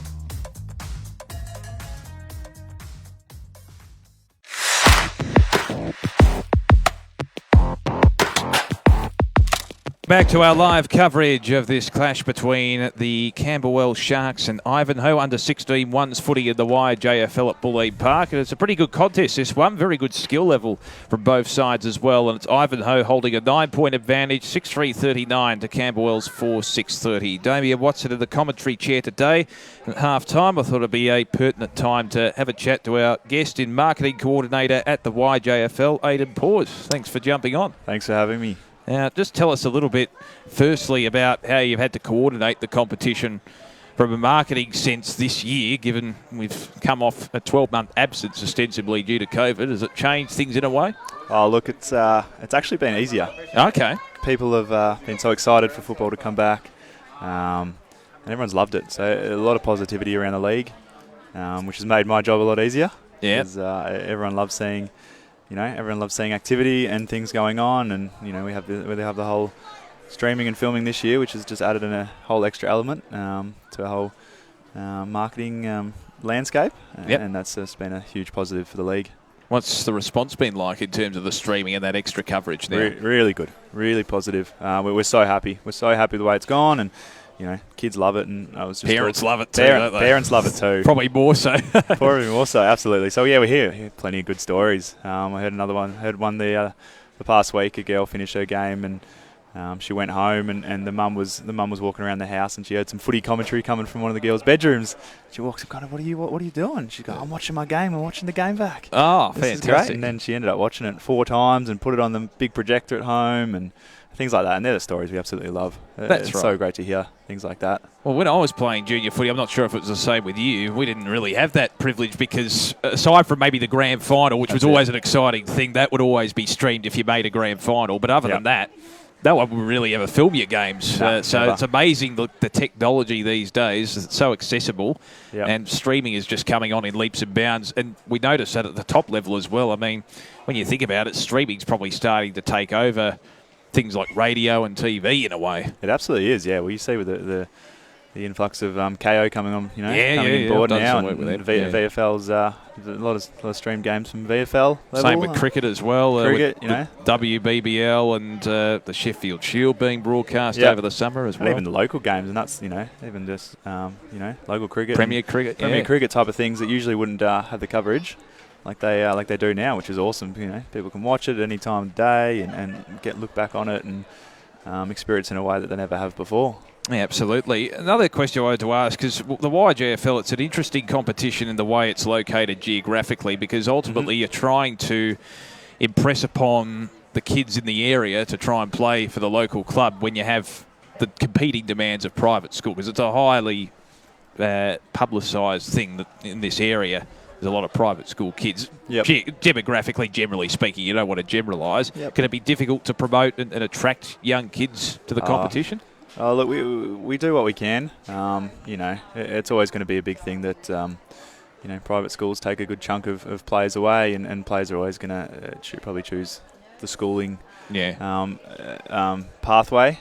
But at the same time, saying that, so many of our kids love their community club and want to stick around for as long as they possibly can. And lots of kids still make it work. That's right. School footy on Saturday and club footy on Sunday, and while they can as young kids, and their bodies are young and fit and don't have the issues of older people like you and me. They can still do all those things. So as long as they can keep playing club footy, we love it. So and kids just love it and love getting out there, and it's a bit of a different environment as well. That's that right. Club landscape compared to that school thing. True. They can get with their mates. They've probably, a lot of them would go through primary school, but maybe have not gone to the same high school and can keep those connections there as well. And it's just a whole different environment, and the community spirit so many of our clubs have, all of our clubs have. You can't beat that anyway. That's right. It does speak to the bond, I think, that those players have, because as you've said, a lot of them have grown up through maybe primary school or just knowing their teammates from the club, and effectively they're still willing to play because they have that bond with those players. And I think it's good because it just broadens the network a little bit, because effectively, when you're playing in your school team, you're with those kids 5 days a week as well. Yep. When you're playing with your school teammates, you're already with them from Monday to Friday, so you have a different group of people to hang around with at least once or twice a week. Yeah, that's it. Yeah, exactly right. So effectively, I think it's a good thing. How have the numbers been in general this year in terms of, from what you know, in terms of participation, aside from the streaming and obviously promoting the game? Has it increased this year with local footy back after a 12-month absence? Oh, look, our numbers have been really good. Our numbers have been great. Obviously a bit difficult coming out of COVID, and things change, and we obviously that start of kids coming from Auskick and transitioning has been a bit different because there was no Auskick last year, so kids maybe didn't start it and then haven't transitioned quite normal as they would into their junior footballing clubs. But numbers are really good. We're really happy with the numbers, and it's just so good to see the kids out there, and kids want to play footy, and they do, and they've found their club, and come out on Sunday, and it's good to see. Yeah, absolutely. Well, Aidan, really appreciate your time. Thanks for jumping on, and enjoy the rest of the afternoon's footy. Will you be taking a beeline to all of the games around here at Bulleen Park? I usually do have a wander down and see what's going on. Yeah, it's a good little spot we're in here with the main ground here and a couple of grounds out the back, and all the grounds that are actually in quite close vicinity. Well, it's near some of the private schools around this area, isn't it? Is it Marcelin's around here. Carey's next door. So, and we got Trinity Grammar as well. Their sporting fields are just down the road. So it's a bit of a private school haven around here. I love working here because we can usually hear all the noise coming from Carey if they're having sports days and football days and cross country. They're usually running around the grass here, and it's a great environment to be around. Absolutely. Well, Aidan, appreciate your time. Enjoy the rest of the afternoon. No problem. Appreciate it. Good on you, Aidan. Aidan Paws there, the marketing coordinator here at the Yarra Junior Football League. Both sides have returned to the fields in anticipation for the second half. It is, of course, Ivanhoe taking on Camberwell in the under-16 ones competition for the Yarra Junior Football League. And so far, Ivanhoe have had the better of the play for the vast majority. They lead it by 9 points, 6-3-39. To Camberwell 4-6-30. Having said that, Camberwell have been peppering. They've had their opportunities. They've actually had more scoring shots than Ivanhoe, but still trail by 9 points. It's just about gaining some form of accuracy and a cleaner pathway to goal as well.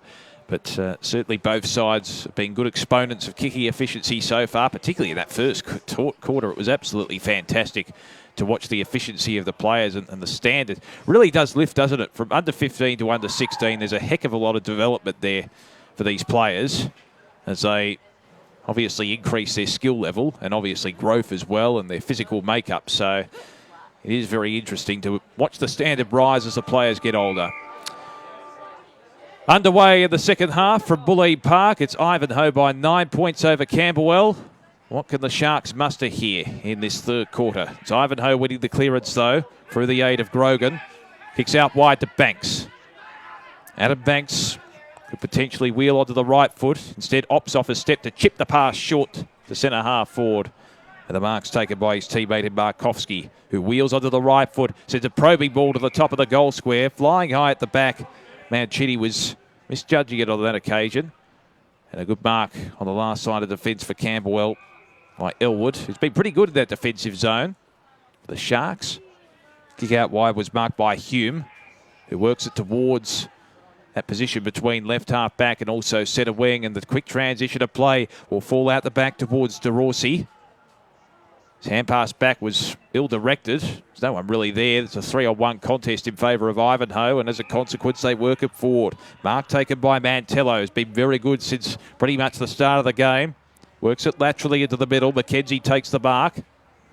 McKenzie chips the pass short over the head of the intended target in Mancini. Hand pass comes out in the Banks direction. He's got to contend with Hewitt. Banks was on his hammer. Hand pass comes out. McKenzie intercepts. Just hacks it inside 50. It's a 2-on-2 contest. Ball eludes all comers. Falls out the back. Taken by Hume.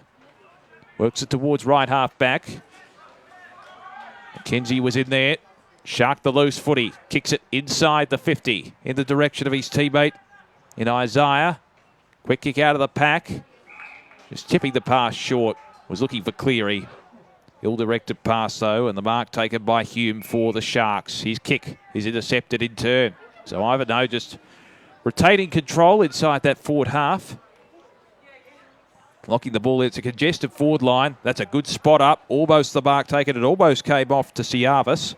But Camberwell have the numbers and they stream across on the fast break through the corridor. Kick towards half forward. Good intercept spoil there, affected by Oppie. And as a consequence, Ivanhoe do have the numbers to recover off their half-back line. It's still a congested forward line, though. Mark taken in the middle by Mantello. Chips it short. McKenzie's already accumulated a few touches this quarter. Gets the hand pass away to Oppie. Chips it towards left half forward. Mark taken by Mancini. Onto the right foot. Spears it inboard towards centre half forward. The kick was too high for the intended target in Isaiah. As a result, the Sharks can clear it across their half-back line. Ball falls through the hands there of Obi Chambers, but he has support. Kick towards the half-forward line. Cooper Morton broke the tackle. Got the hand pass away to Chambers, who ran forward. Kick towards the goal square. There's a chance. Did it go off the ground there? Trying to sprint clear was Oliver Barter. Went through for a behind. Only a minor score to the Sharks. So they move on to 4-7-31. Trailing Ivanhoe 6-3-39. 8-point ball game early in the third quarter. Chip pass towards centre half back for Ivanhoe. Mantello did well to force it to ground level. Lennox Williams takes the mark on the outer side and can go for a run with a couple of bounces. Williams spears the ball inside towards right half forward. It wasn't the best directed kick. Had the numbers in the air, the Sharks. The kick into the middle of the ground. Mark taken by Schiffer. It's been pretty good in the ruck and in the air. In general, Schiffer towards centre half forward. May have got a nudge in the back there, Patrick Moore, the skipper. Nothing doing from the umpire. Still they work it forward through Chambers. Kicks it inside 50. Hand pass fed out from Barter. Chance now for the Sharks. They go in half for the footy. Cleaned up there is McManus. He absolutely copped one. Good play putting his body on the line, and Cherra can clear, albeit momentarily. McManus is still down behind play. He's in a bit of trouble. Kick deep inside the forward line for Camberwell. Falls out the back. Chambers. Can they rush it clear? Chambers tries to keep it in play. Still a chance. Now the whistle has been blown. And the umpire has adjudicated a behind. So only a minor score there for the Sharks. They move on to 4-8-32. Trailing Ivanhoe 6-3-39 early in the third quarter. McManus has been attended to behind the play. We'll keep an eye on that. He was absolutely crunched in that contest. Meantime, the ball is on centre wing. Paddling the ball to his advantage is Mantello. He's been excellent. Hand pass linking up again with McKenzie. Kicks it inside 50. And the mark taken. Outstretched is Markovski, who can wheel onto the right foot. Centres the ball towards centre half forward. That's intelligent play. Finds the loose player, Lennox Williams. And he can go back and have a shot on the arc directly in front. So Williams tempered things down. He's looking for a couple of options in the pocket potentially. He'll go in that direction. He finds the option out wide. Mark taken there by Mantello, who ran forward. And he in turn finds McKenzie in the pocket. And he takes the mark deep inside the 450 for Ivanhoe. It's in the pocket.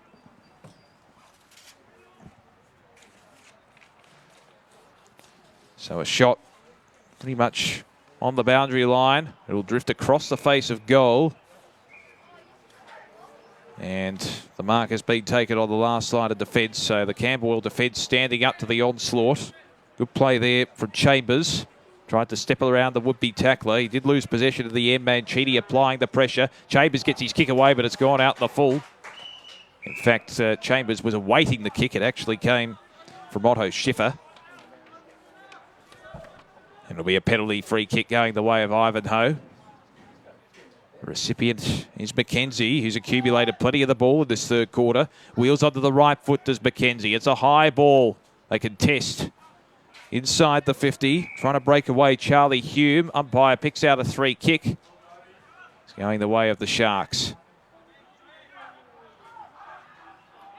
So it looks as if Charlie Hume is the recipient. On the right foot, the chip short wasn't a very good one. Leading in the race for the ball there, Mancini. They keep it in play, Ivanhoe, squaring the ball up. Goodman towards the top of the square. It's a good mark. It's a juggle, and Markovski has taken it. He can go back and have a shot. He'll still be facing an acute angle, but he's only about 30 metres out from goal, if that. Towards the left of screen, Ivanhoe, they're kicking in this third quarter.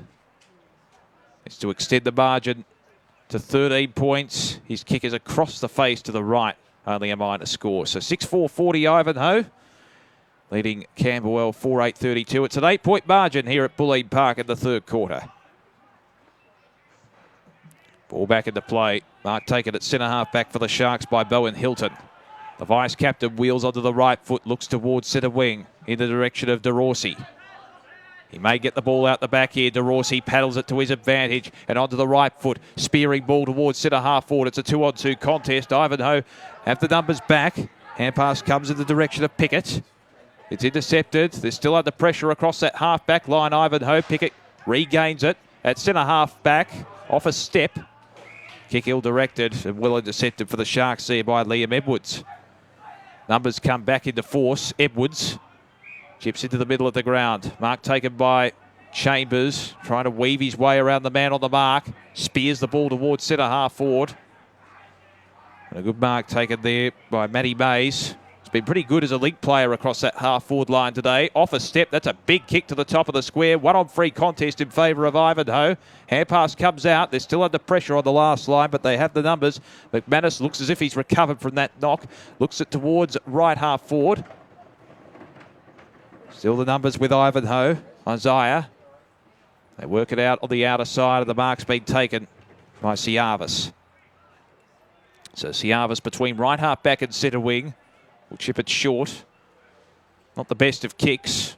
Tried to play it in the advantage there on the outer side, but to no avail. It trundles out of play. So we'll have a ball in true centre wing outer side here at Bulleen Park. 8-point margin. The game's still in the balance in favour of the Ivanhoe side at the moment. Ball back into play. Just taken out of the ruck there by Goodman, who's worked up the ground. It's been pretty good at working up the ground in this game. Falls out the back. Leading in the race for the ball, Markovski. Still a chance here for Ivanhoe. Sharks have the numbers across their half-back line, though. The punting kick will bounce on its end. Taken by McKenzie. Sells some candy. Kick inside the 50. I don't think it was intended to hit the target there in Ryder Mantello, but it found its way onto his chest. Just barely travelled the required distance in the end. Mantello can have a shot potentially here directly in front, about 48 metres out. So Ryder Mantello, talented midfielder, has received plenty of the ball. It's going to take his best effort. It's a fantastic kick. Has it got the distance? I don't think it has. It's been touched through for a behind. Wasn't a bad effort, though. Had to get enough leverage on that ball. Minor score. So Ivanhoe move on to 6-5-41. They lead Camberwell 4-8-32. It's a 9-point ball game. Chip kick out wide. I wouldn't say it's a regulation chip. It had a lot of meat on it as Hewitt takes the mark on the outer side for the Sharks. Hewitt on the right foot. Spearing ball. He was looking there for Chambers. Didn't have enough purchase on that kick. And the intercept again affected on the outer side. This time by Williams. Been pretty good on the outer side of this quarter. Looking there for Ciavis. Falls out the back. Hand pass in the direction there of Grogan. Lost possession of the footy. Did get the hand pass back to Mantello. He's claimed will have a bounce just inside the forward 50 for the Ivanhoe Football Club. Set in motion again. No one really went up to contest against Curtin. Ball falls out the back. Chance here for Ivanhoe. Good evasive skills. A kick towards the top of the square in the box seat. No mark to Ciava. Still a chance as the snap towards goal has bounced through. But it was touched off the boot, so only a minor. So they're peppering at the moment. 6-6-42 Ivanhoe. Leading Camberwell 4-8-32. It's a 10-point margin in this third term. Not many majors scored in this quarter. Plenty of behinds, though. Again, the intercept affected at centre half forward for Ivanhoe. This time by McManus, who's worked up the ground. And he chips the pass to his teammate Mantello, who will have another chance to kick from virtually exactly the same spot as he attempted only a few minutes ago. About 45 metres out directly in front. Pretty accurate kick. Distance may be an issue. He's going to take another few steps and potentially his best effort right on his range here, Mantello. Again with the stuttering approach. This time keeps it low. It's a floater virtually off the side of the boot. It's intercepted top of the goal square and they can clear here the Sharks. Mark taken by Elwood. At right half back. Gee, it needs to be precise, this kick, and it was right on the line. Good kick and good mark taken by Morton. Cooper Morton on the right foot. Chips it along the line. DeRossi just takes it inside. In a confined space. The Sharks working it methodically forward. It's an open forward line. They're going to go backwards to go forwards here. It's a risky kick, but it comes off.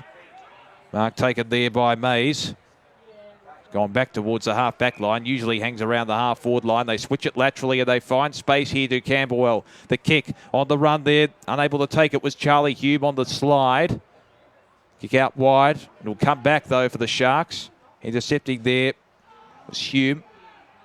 It's the hand pass away. Here's a chance. Inside the 50, the spearing ball is taken there by Melito, who's already got a goal to his name. Melito swings round onto the right foot, kicks into the goal square. 2-on-2 contest. Falls out the back. Chambers tried to get boot the ball off the ground. It's not coming out. The umpire letting the play go on.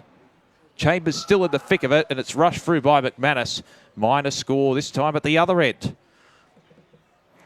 So Camberwell move on to 4-9-33. They trail Ivanhoe 6-6-42, 9-point margin. McManus to bring the ball back into play. He's been excellent in defence today for Ivanhoe. Looks out wide, trying to find Williams. He's made the outer wing his home today. The intercept, though, for the Sharks. Work towards left half forward. A slap back. It's intercepted again for Ivanhoe by Pickett. Still the Sharks press forward, inside 50. Chambers leads in the race. Couldn't quite take the mark. And the ball is eventually kept in play just. It's in the direction there of McManus. And fortuitously for Ivanhoe, were under pressure. It went out of play. So it'll be a ball in just inside the forward 50 for the Sharks. Trailing by 9 points. A goal here will make things interesting. Still about 6 minutes remaining in this third quarter. So the intercept again affected by the Sharks. So it seems like the press is now in their favour over the last couple of minutes. Kick inside 50, congested forward line, but it falls out the back. And an uncontested mark is taken by Cooper Morton on the chest. Just found space really out of nowhere, and the Ivanhoe players hanging their heads wondering how do we congest the forward line and miss that. So Morton will have a shot for goal. This to bring the margin back to within 3 points. A crucial kick. He's about 33 metres out. Almost directly in front. Morton stabs at it. He's put it through the middle. The margin back to under a kick. And that makes things interesting. 5-9-39 Camberwell. And Ivanhoe, they're 6-6-42. So a 3-point margin once again in this third term. Just under 5 minutes remaining in the quarter. So Cooper Morton Adds his name to the goal-scoring tally for the Sharks.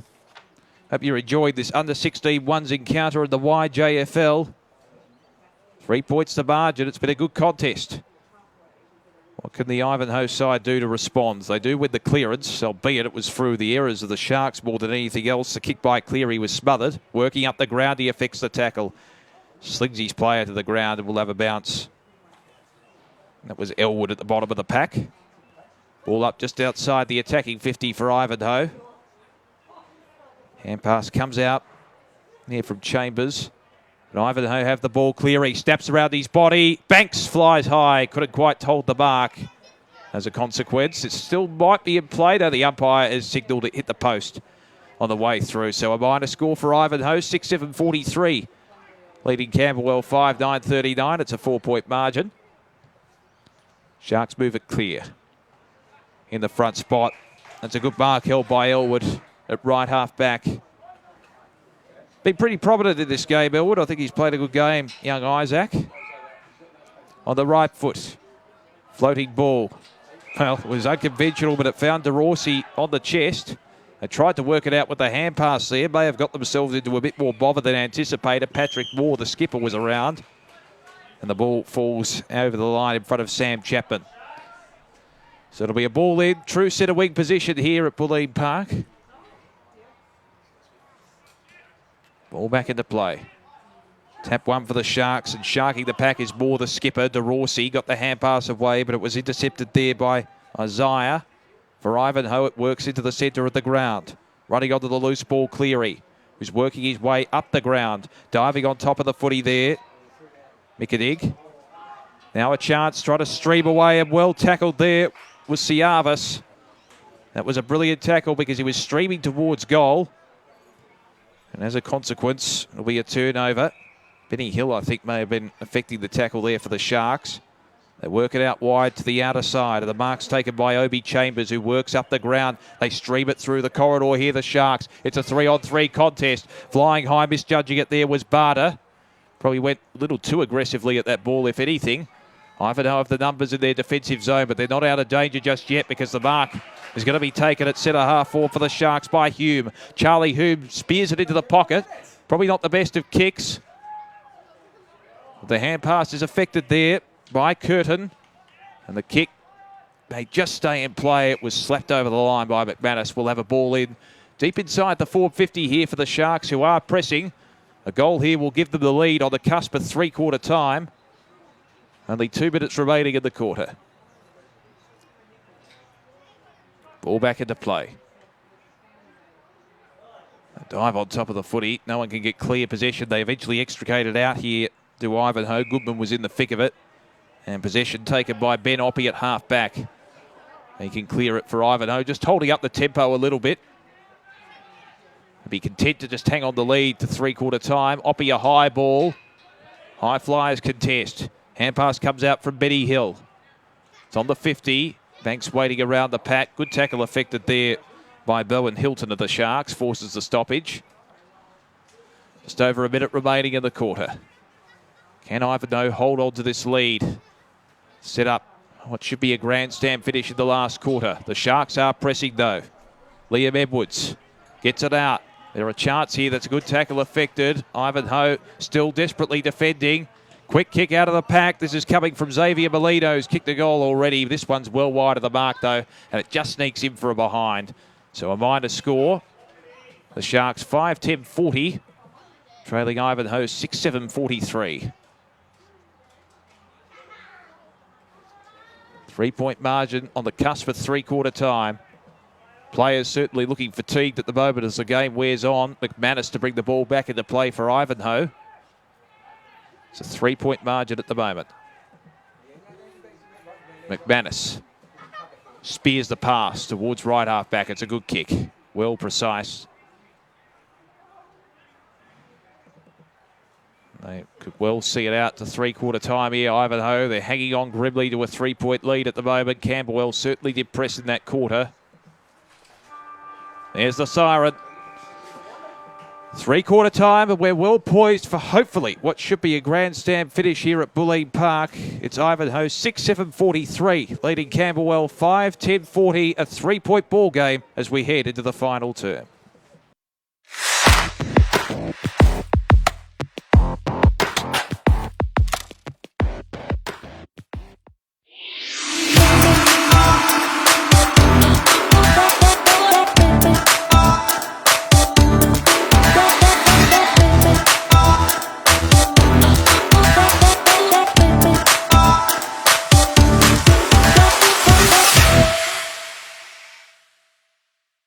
Do you want your business to grow and be recognised within community sport? Would you like to expand your business reach and branding across metropolitan Melbourne and the Mornington Peninsula? With an average reach of 50,000 people weekly across our social media accounts, an average of 100,000 monthly impressions on our digital record app, GameFace can help promote and feature your business across all of our channels. Keep in the loop with existing customers and reach out with new ones via our social media content. Here, we can place your branding on graphic design content, action photography, player interviews, even witness your branding appearing on live stream broadcasts. We can also create and curate advertisements for your business to host on your social media channels as well as ours. You can be featured in EDM newsletters, have space featured on our record app, on website, and much, much more. Our packaging tiers are affordable enough to help your business experience the GameFace touch. So get in contact with us to see how we can help you.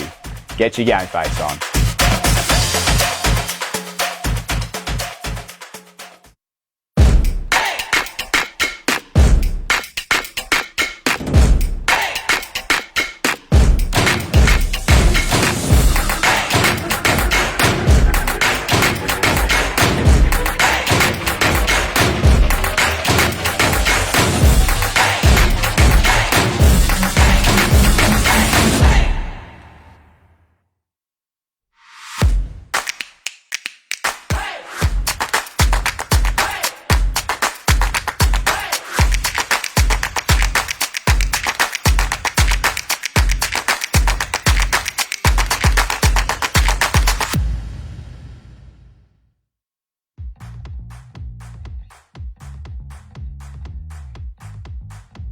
Here at Woodards Manningham, we love supporting our local community. Supporting the Yarra Junior Football League, we give you, the community, the best service possible. We have created a special offer for all our YJFL families. Simply quote YJFL to our sales team, and we will happily give you an exclusive sales, commission, and marketing package. And of course, a $500 cashback to your local club. Call us today, Woodards Manningham, 9842 1188.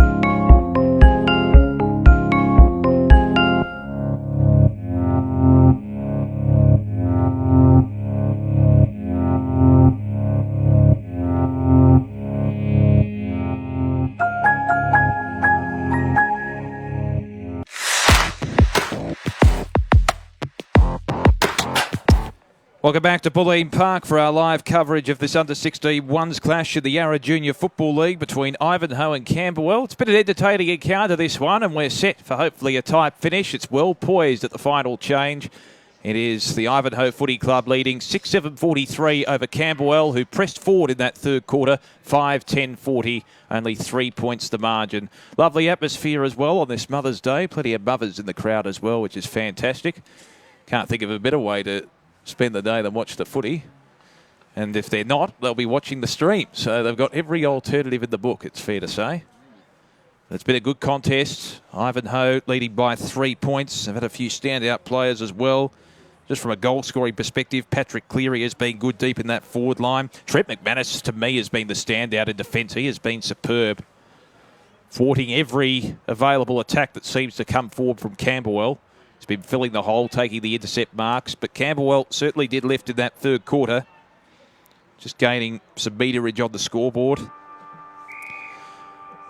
Start of the final term from Bulleen Park. Ivanhoe by 3 points. Can Camberwell regain the lead? We're back in the middle, and the Sharks should win the clearance here. The hand pass was a little bit askew there from Mays in the direction of Blue. They do win the clearance. The kick out wide. Ball virtually stopped on its tracks in the end. Towards half forward, taken down, and the tackle is Molino. He was ragdolled, and it's holding the ball. Not effective possession out of that. Chip pass for Ivanhoe, and the mark's taken there by McManus, who's roamed up the ground. McManus between halfback and centre wing. Chips it laterally. It's a poor kick in the end. He was looking for McKenzie, but it's intercepted. Chance here for the Sharks to regain the lead. Pouncing on top of the loose ball is Barter. Snap around the body. It's a vacant goal square. It's bouncing. It's across the face. Still a chance against the behind post. There's a big tackle. The umpire has called a behind minus score. It was very hectic there. The Sharks are pressing forward. They're 5-11-41. Trailing Ivanhoe 6-7-43. Very physical. Ball back into play. In the box seat there for Ivanhoe was Ben Oppie. Now, did he nudge his player out illegally? Yes, according to the umpire. Recipient for the free for the Sharks will be Albie Hewitt, who spears it inside 50. Almost found the intended target. It comes off hands towards Patrick Moore. The skipper's kick into the middle was intercepted. Kick off the ground towards centre wing. Leading in the race for the ball there is DeRossi. Gets it out to his teammate in Edwards. Chips the pass short methodically towards left half forward. Wheeling onto the loose ball there is Benny Hill. Gets the hand pass out. Chance now for Hewitt. Spears it towards goal. It was lucky to sneak in for a behind in the end. Straight it to the left. And only a minor score. But they're creeping ever closer. Bit inaccurate, Camberwell. 5-12-42. Trailing Ivanhoe by a solitary point, 6-7-43. Might be in the money for a draw here or something. Wouldn't mind putting a bet on that. Not that we encourage that, by the way. So the free kick, or the kick out, is affected there by Goodman. Out wide, looking there for the intended target in Oppie. Has been pretty good as a general across that half-back line, and we'll have a ball in. A bit of physicality there. With Ben Oppie having a how do you do with his opponent. That was Josh Blue. So we'll have a ball in between halfback and centre wing for Ivanhoe. It's a pretty open forward line. They've just got the one-on-one inside their forward 50. Waiting out the back, Siavis, who plays in that traditional full forward role, although he's roamed up the ground today. In the meantime, trying to break clear off halfback is Ford. Looks out wide. Bouncing ball, Josh Blue. Tries to keep it in play. He's opposite number 14. Takes him down in Isaiah. And the free kick going in that man's direction for Ivanhoe. So it's on the other side of the ground where the ball is favoured in this contest. Chip pass. Had a little bit of aerial nature to it, but the mark taken by Ford for Ivanhoe. Ford's kick. Well, it may have been a push in the back, but Markovski gets away with it. Spearing ball inside the 50. Caught behind there is Siavos. It's a one-on-one contest. That's good defensive work there from the Sharks player in DeRossi. He's gone back into the defensive area. Spoiled his opponent and forced it out of play. When it was pretty open, it was virtually one-on-one. Did very well in that situation. So the ball will be thrown in just inside the 450 for Ivanhoe. They lead it by a solitary point. Camberwell have done the bulk of the attacking in this quarter.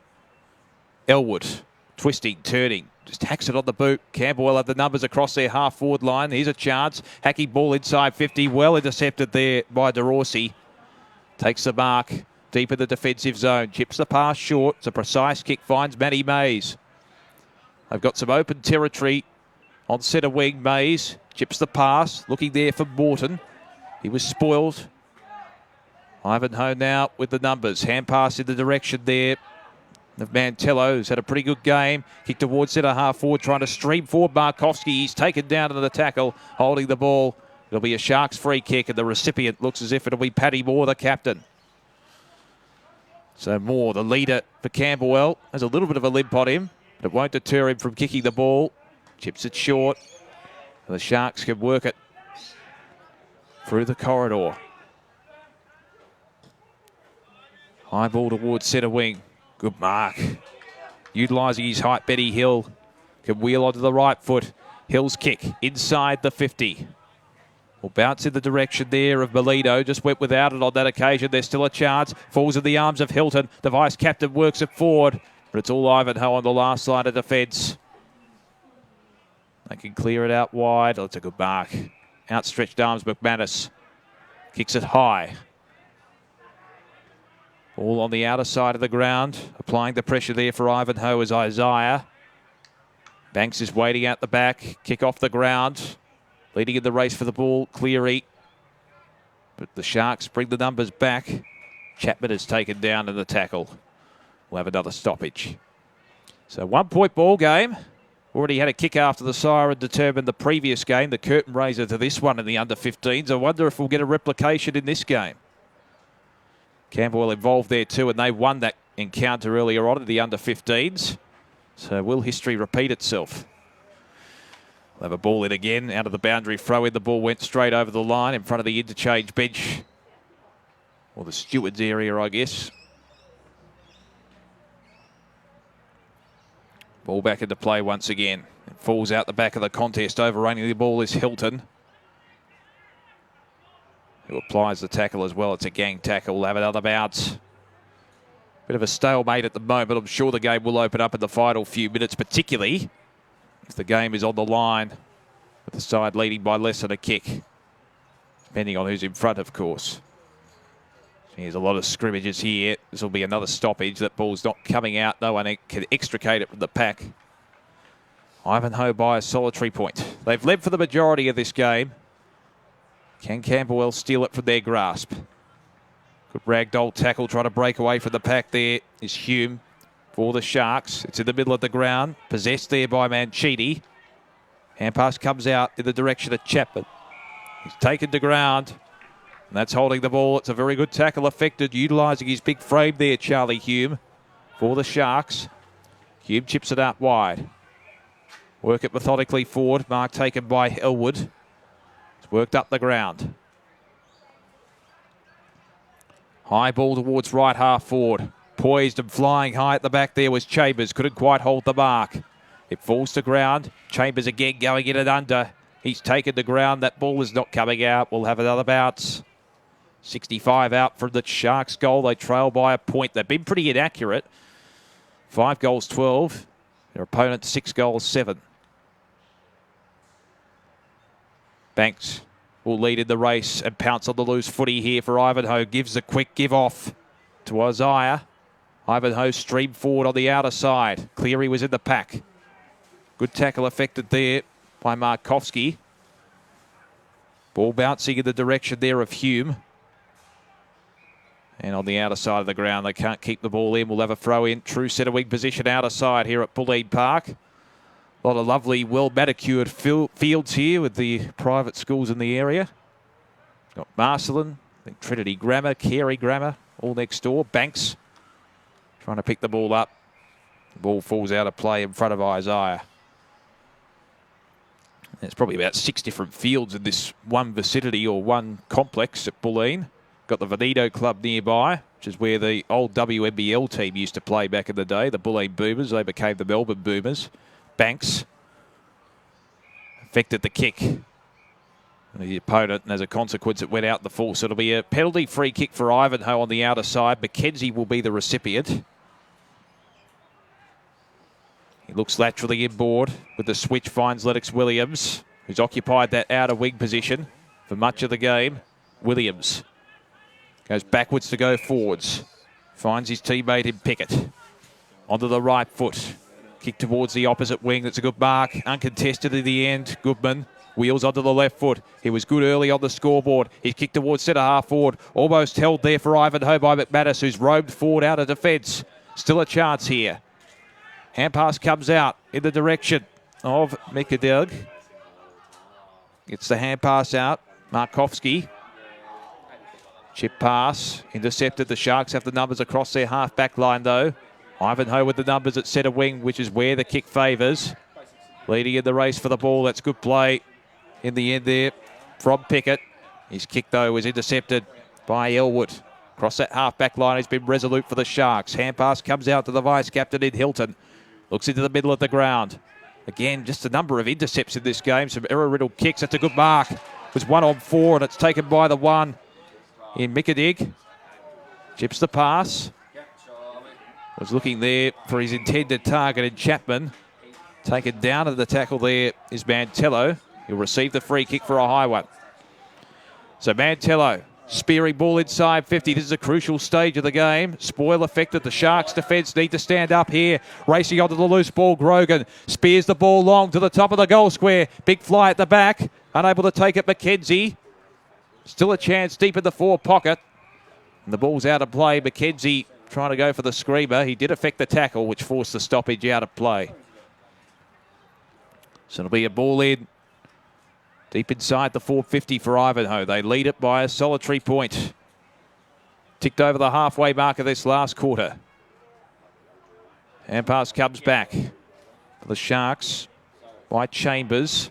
They work it on the outer side. That's a good clearance out of defence, and the mark's taken by DeRossi. Now they've got space on the outer side to work with. Almost the mark taken on the third bite there. It was a good effort from Barter, who's kicked a goal already. Barter trying to affect the tackle. Good play from Ivanhoe through the aid there of Pickett. Trying to work it out with the hand pass. They're dispossessed. And now the Sharks work it forward on the counter-attack. Look at this. Streaming forward with a couple of bounces. This is good play from Barter. The umpire says holding the ball. Good pressure applied. Got a bit carried away. And it'll be a penalty free kick at left half back for Ivanhoe. It was good chasing in the end. The 1%ers are the ones that win your games. The tackles, the pressure applied. Chip pass spoiled over the boundary line. We'll have a throw in between half forward and centre wing here for the Sharks. Trailing by a solitary point. Not a heck of a lot of movement on the scoreboard in this quarter. Really just a few points the way of the Sharks. I think they've kicked 3 points in this quarter, and I don't think Ivanhoe have registered much on the scoreboard at all. Ball falls out the back of the ruck contest. Elwood poised, waiting for it. Spearing ball for Ivanhoe towards the centre of the ground. Good mark taken by Markovski. Marked by name, marked by nature. Markovski looks into the middle, finds Banks in space. Adam Banks can wheel onto the right foot. Looks towards right half forward. In the front spot, that's a good mark. Good overhead mark taken by Cleary, who's kicked a couple already. Cleary into the pocket. One-on-one contest. The spearing ball almost found the intended target in Siavas. Siavas wheels round onto the left foot. Floating ball across the face of goal. There a chance here, Ivanhoe. Shepherd affected there by Markovski. He's still a chance, Markovski, as he affects the tackle. Waiting for the hand pass. Intercepted, though, by Elwood. And now it's the Sharks on the counter-attack. The kick, though, is intercepted. And it's a congested forward line, but Ivanhoe have possession. Long ball inside 50. Crucial play. Snap around the body. Creating something from nothing. It's a goal. A fantastic improvisational effort from Trent McManus. He's been a star in defence, and he could be the hero in attack. A 7-point margin, and that could be a crucial buffer. 7-7-49, Ivanhoe. The Camberwell Sharks, 5-12-42. Great improvisation there from McManus. Just threw the ball onto the boot with a snapshot, and it went through the big sticks.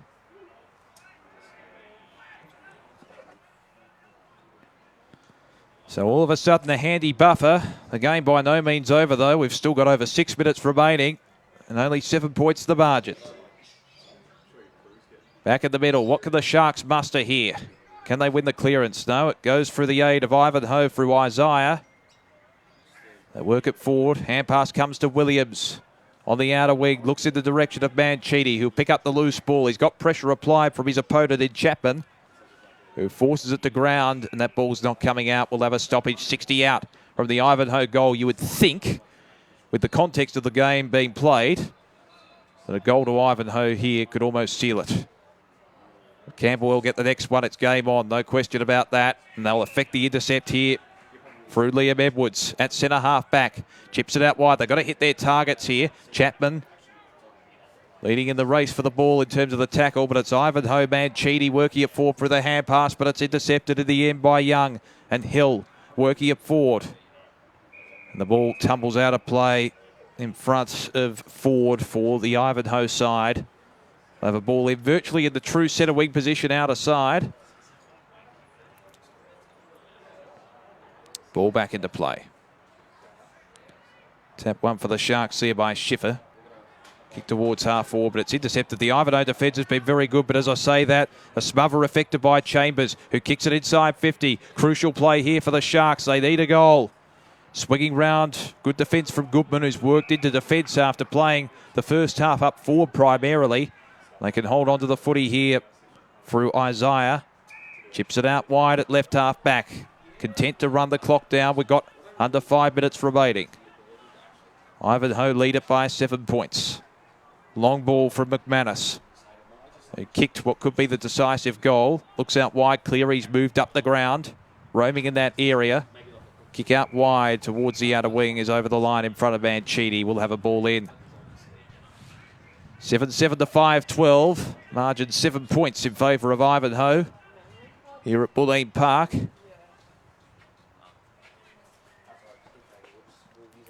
We've got just under 4 minutes remaining. Time rapidly becoming the enemy of Camberwell here. They need a goal. Good dumping tackle affected there. I think it was Edwards around the pack. In fact, it might have been Chambers. In any case, we'll have a bounce. Hard up against the boundary line out of side. Sharks need to effect a clean clearance here. It's not coming.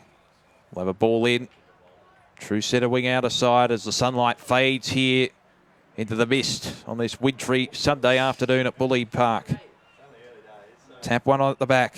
Chapman affecting the ruck contest for Ivanhoe there.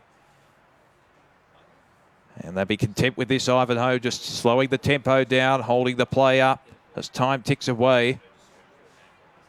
Just under 3 minutes remaining now. Trying to break away as DeRossi falls out the back. Hewitt working it forward, and the mark's taken. This is their chance here, the Sharks. Mark taken by Sam Chapman. Need to work it forward. It's at centre half forward. Spoil affected there by McManus for Ivanhoe. Coming through there is Chera with the hand pass. Looking there for his teammate in Isaiah, who is around the pack. And we'll have a ball up 60 metres around from goal for the Sharks. They need a major. The very least a minor score will make it a goal the difference. Quick kick inside 50. This is their chance. Good body work and a good mark taken by Cooper Morton. A very crucial kick. Directly in front. 30 metres out. Morton. Deliberate approach. Can he kick the distance? Has he got the accuracy? No, he hasn't. Minor score. That makes it a straight kick the difference. 5-13-43. Trailing Ivanhoe 7-7-49. You wouldn't rule out the possibility of a draw at this point, with under 2 minutes remaining. They need to keep their composure here, Ivanhoe. McManus a high ball towards centre half back. The Sharks need to lock it in and create an opportunity for a goal. Trying to break clear there is Barter. It's intercepted. Kick out wide. Hewitt will lead in the race for the ball, but it trudges over the line in front of him. Will have a ball in, and Ivanhoe would be happy with that. Still around 75 metres out from the Camberwell goal. They put numbers back into defence here, Ivanhoe, to flood the back line. No one can get a quick, effective clearance. And there could be a secondary bounce coming out of that boundary throw-in stoppage. It will. So the time ticking away, just over a minute remaining. Ivanhoe lead it by a straight kick. We've had 2 rippers today on this ground. And the ball not coming out. We're under a minute. Ivanhoe by a kick. The Sharks need to manufacture something. Can they pull off a draw and get some points from the game? They may win the clearance here. Hilton trying to thump onto the loose footy, but he fumbles at the crucial moment. It comes into the corridor. Bounce is fickle for Elwood, but he gains the loose footy. Gets the hand pass away. This is their last chance. Kick inside the 50. Can a mark be taken? It is! Obi Chambers could well draw the game here if he kicks truly. He will be kicking directly in front from just inside the arc. Numbers coming back onto the goal line. Obi Chambers to level the scores for the Sharks. A crucial kick. He's got the distance. Potentially. No, it's touched right on the line. Minor score, 5 points. That could be it. It is it. Ivanhoe hold on by 5 points. And Camberwell hold their heads, knowing they've rued some missed opportunities. It's Ivanhoe 7-7-49, defeating Camberwell 5-14-44. Accuracy proved to be the difference here at Bulleen Park in another tight encounter. 2 games in the double-header decided by less than a kick and virtually a kick on the siren in both contests.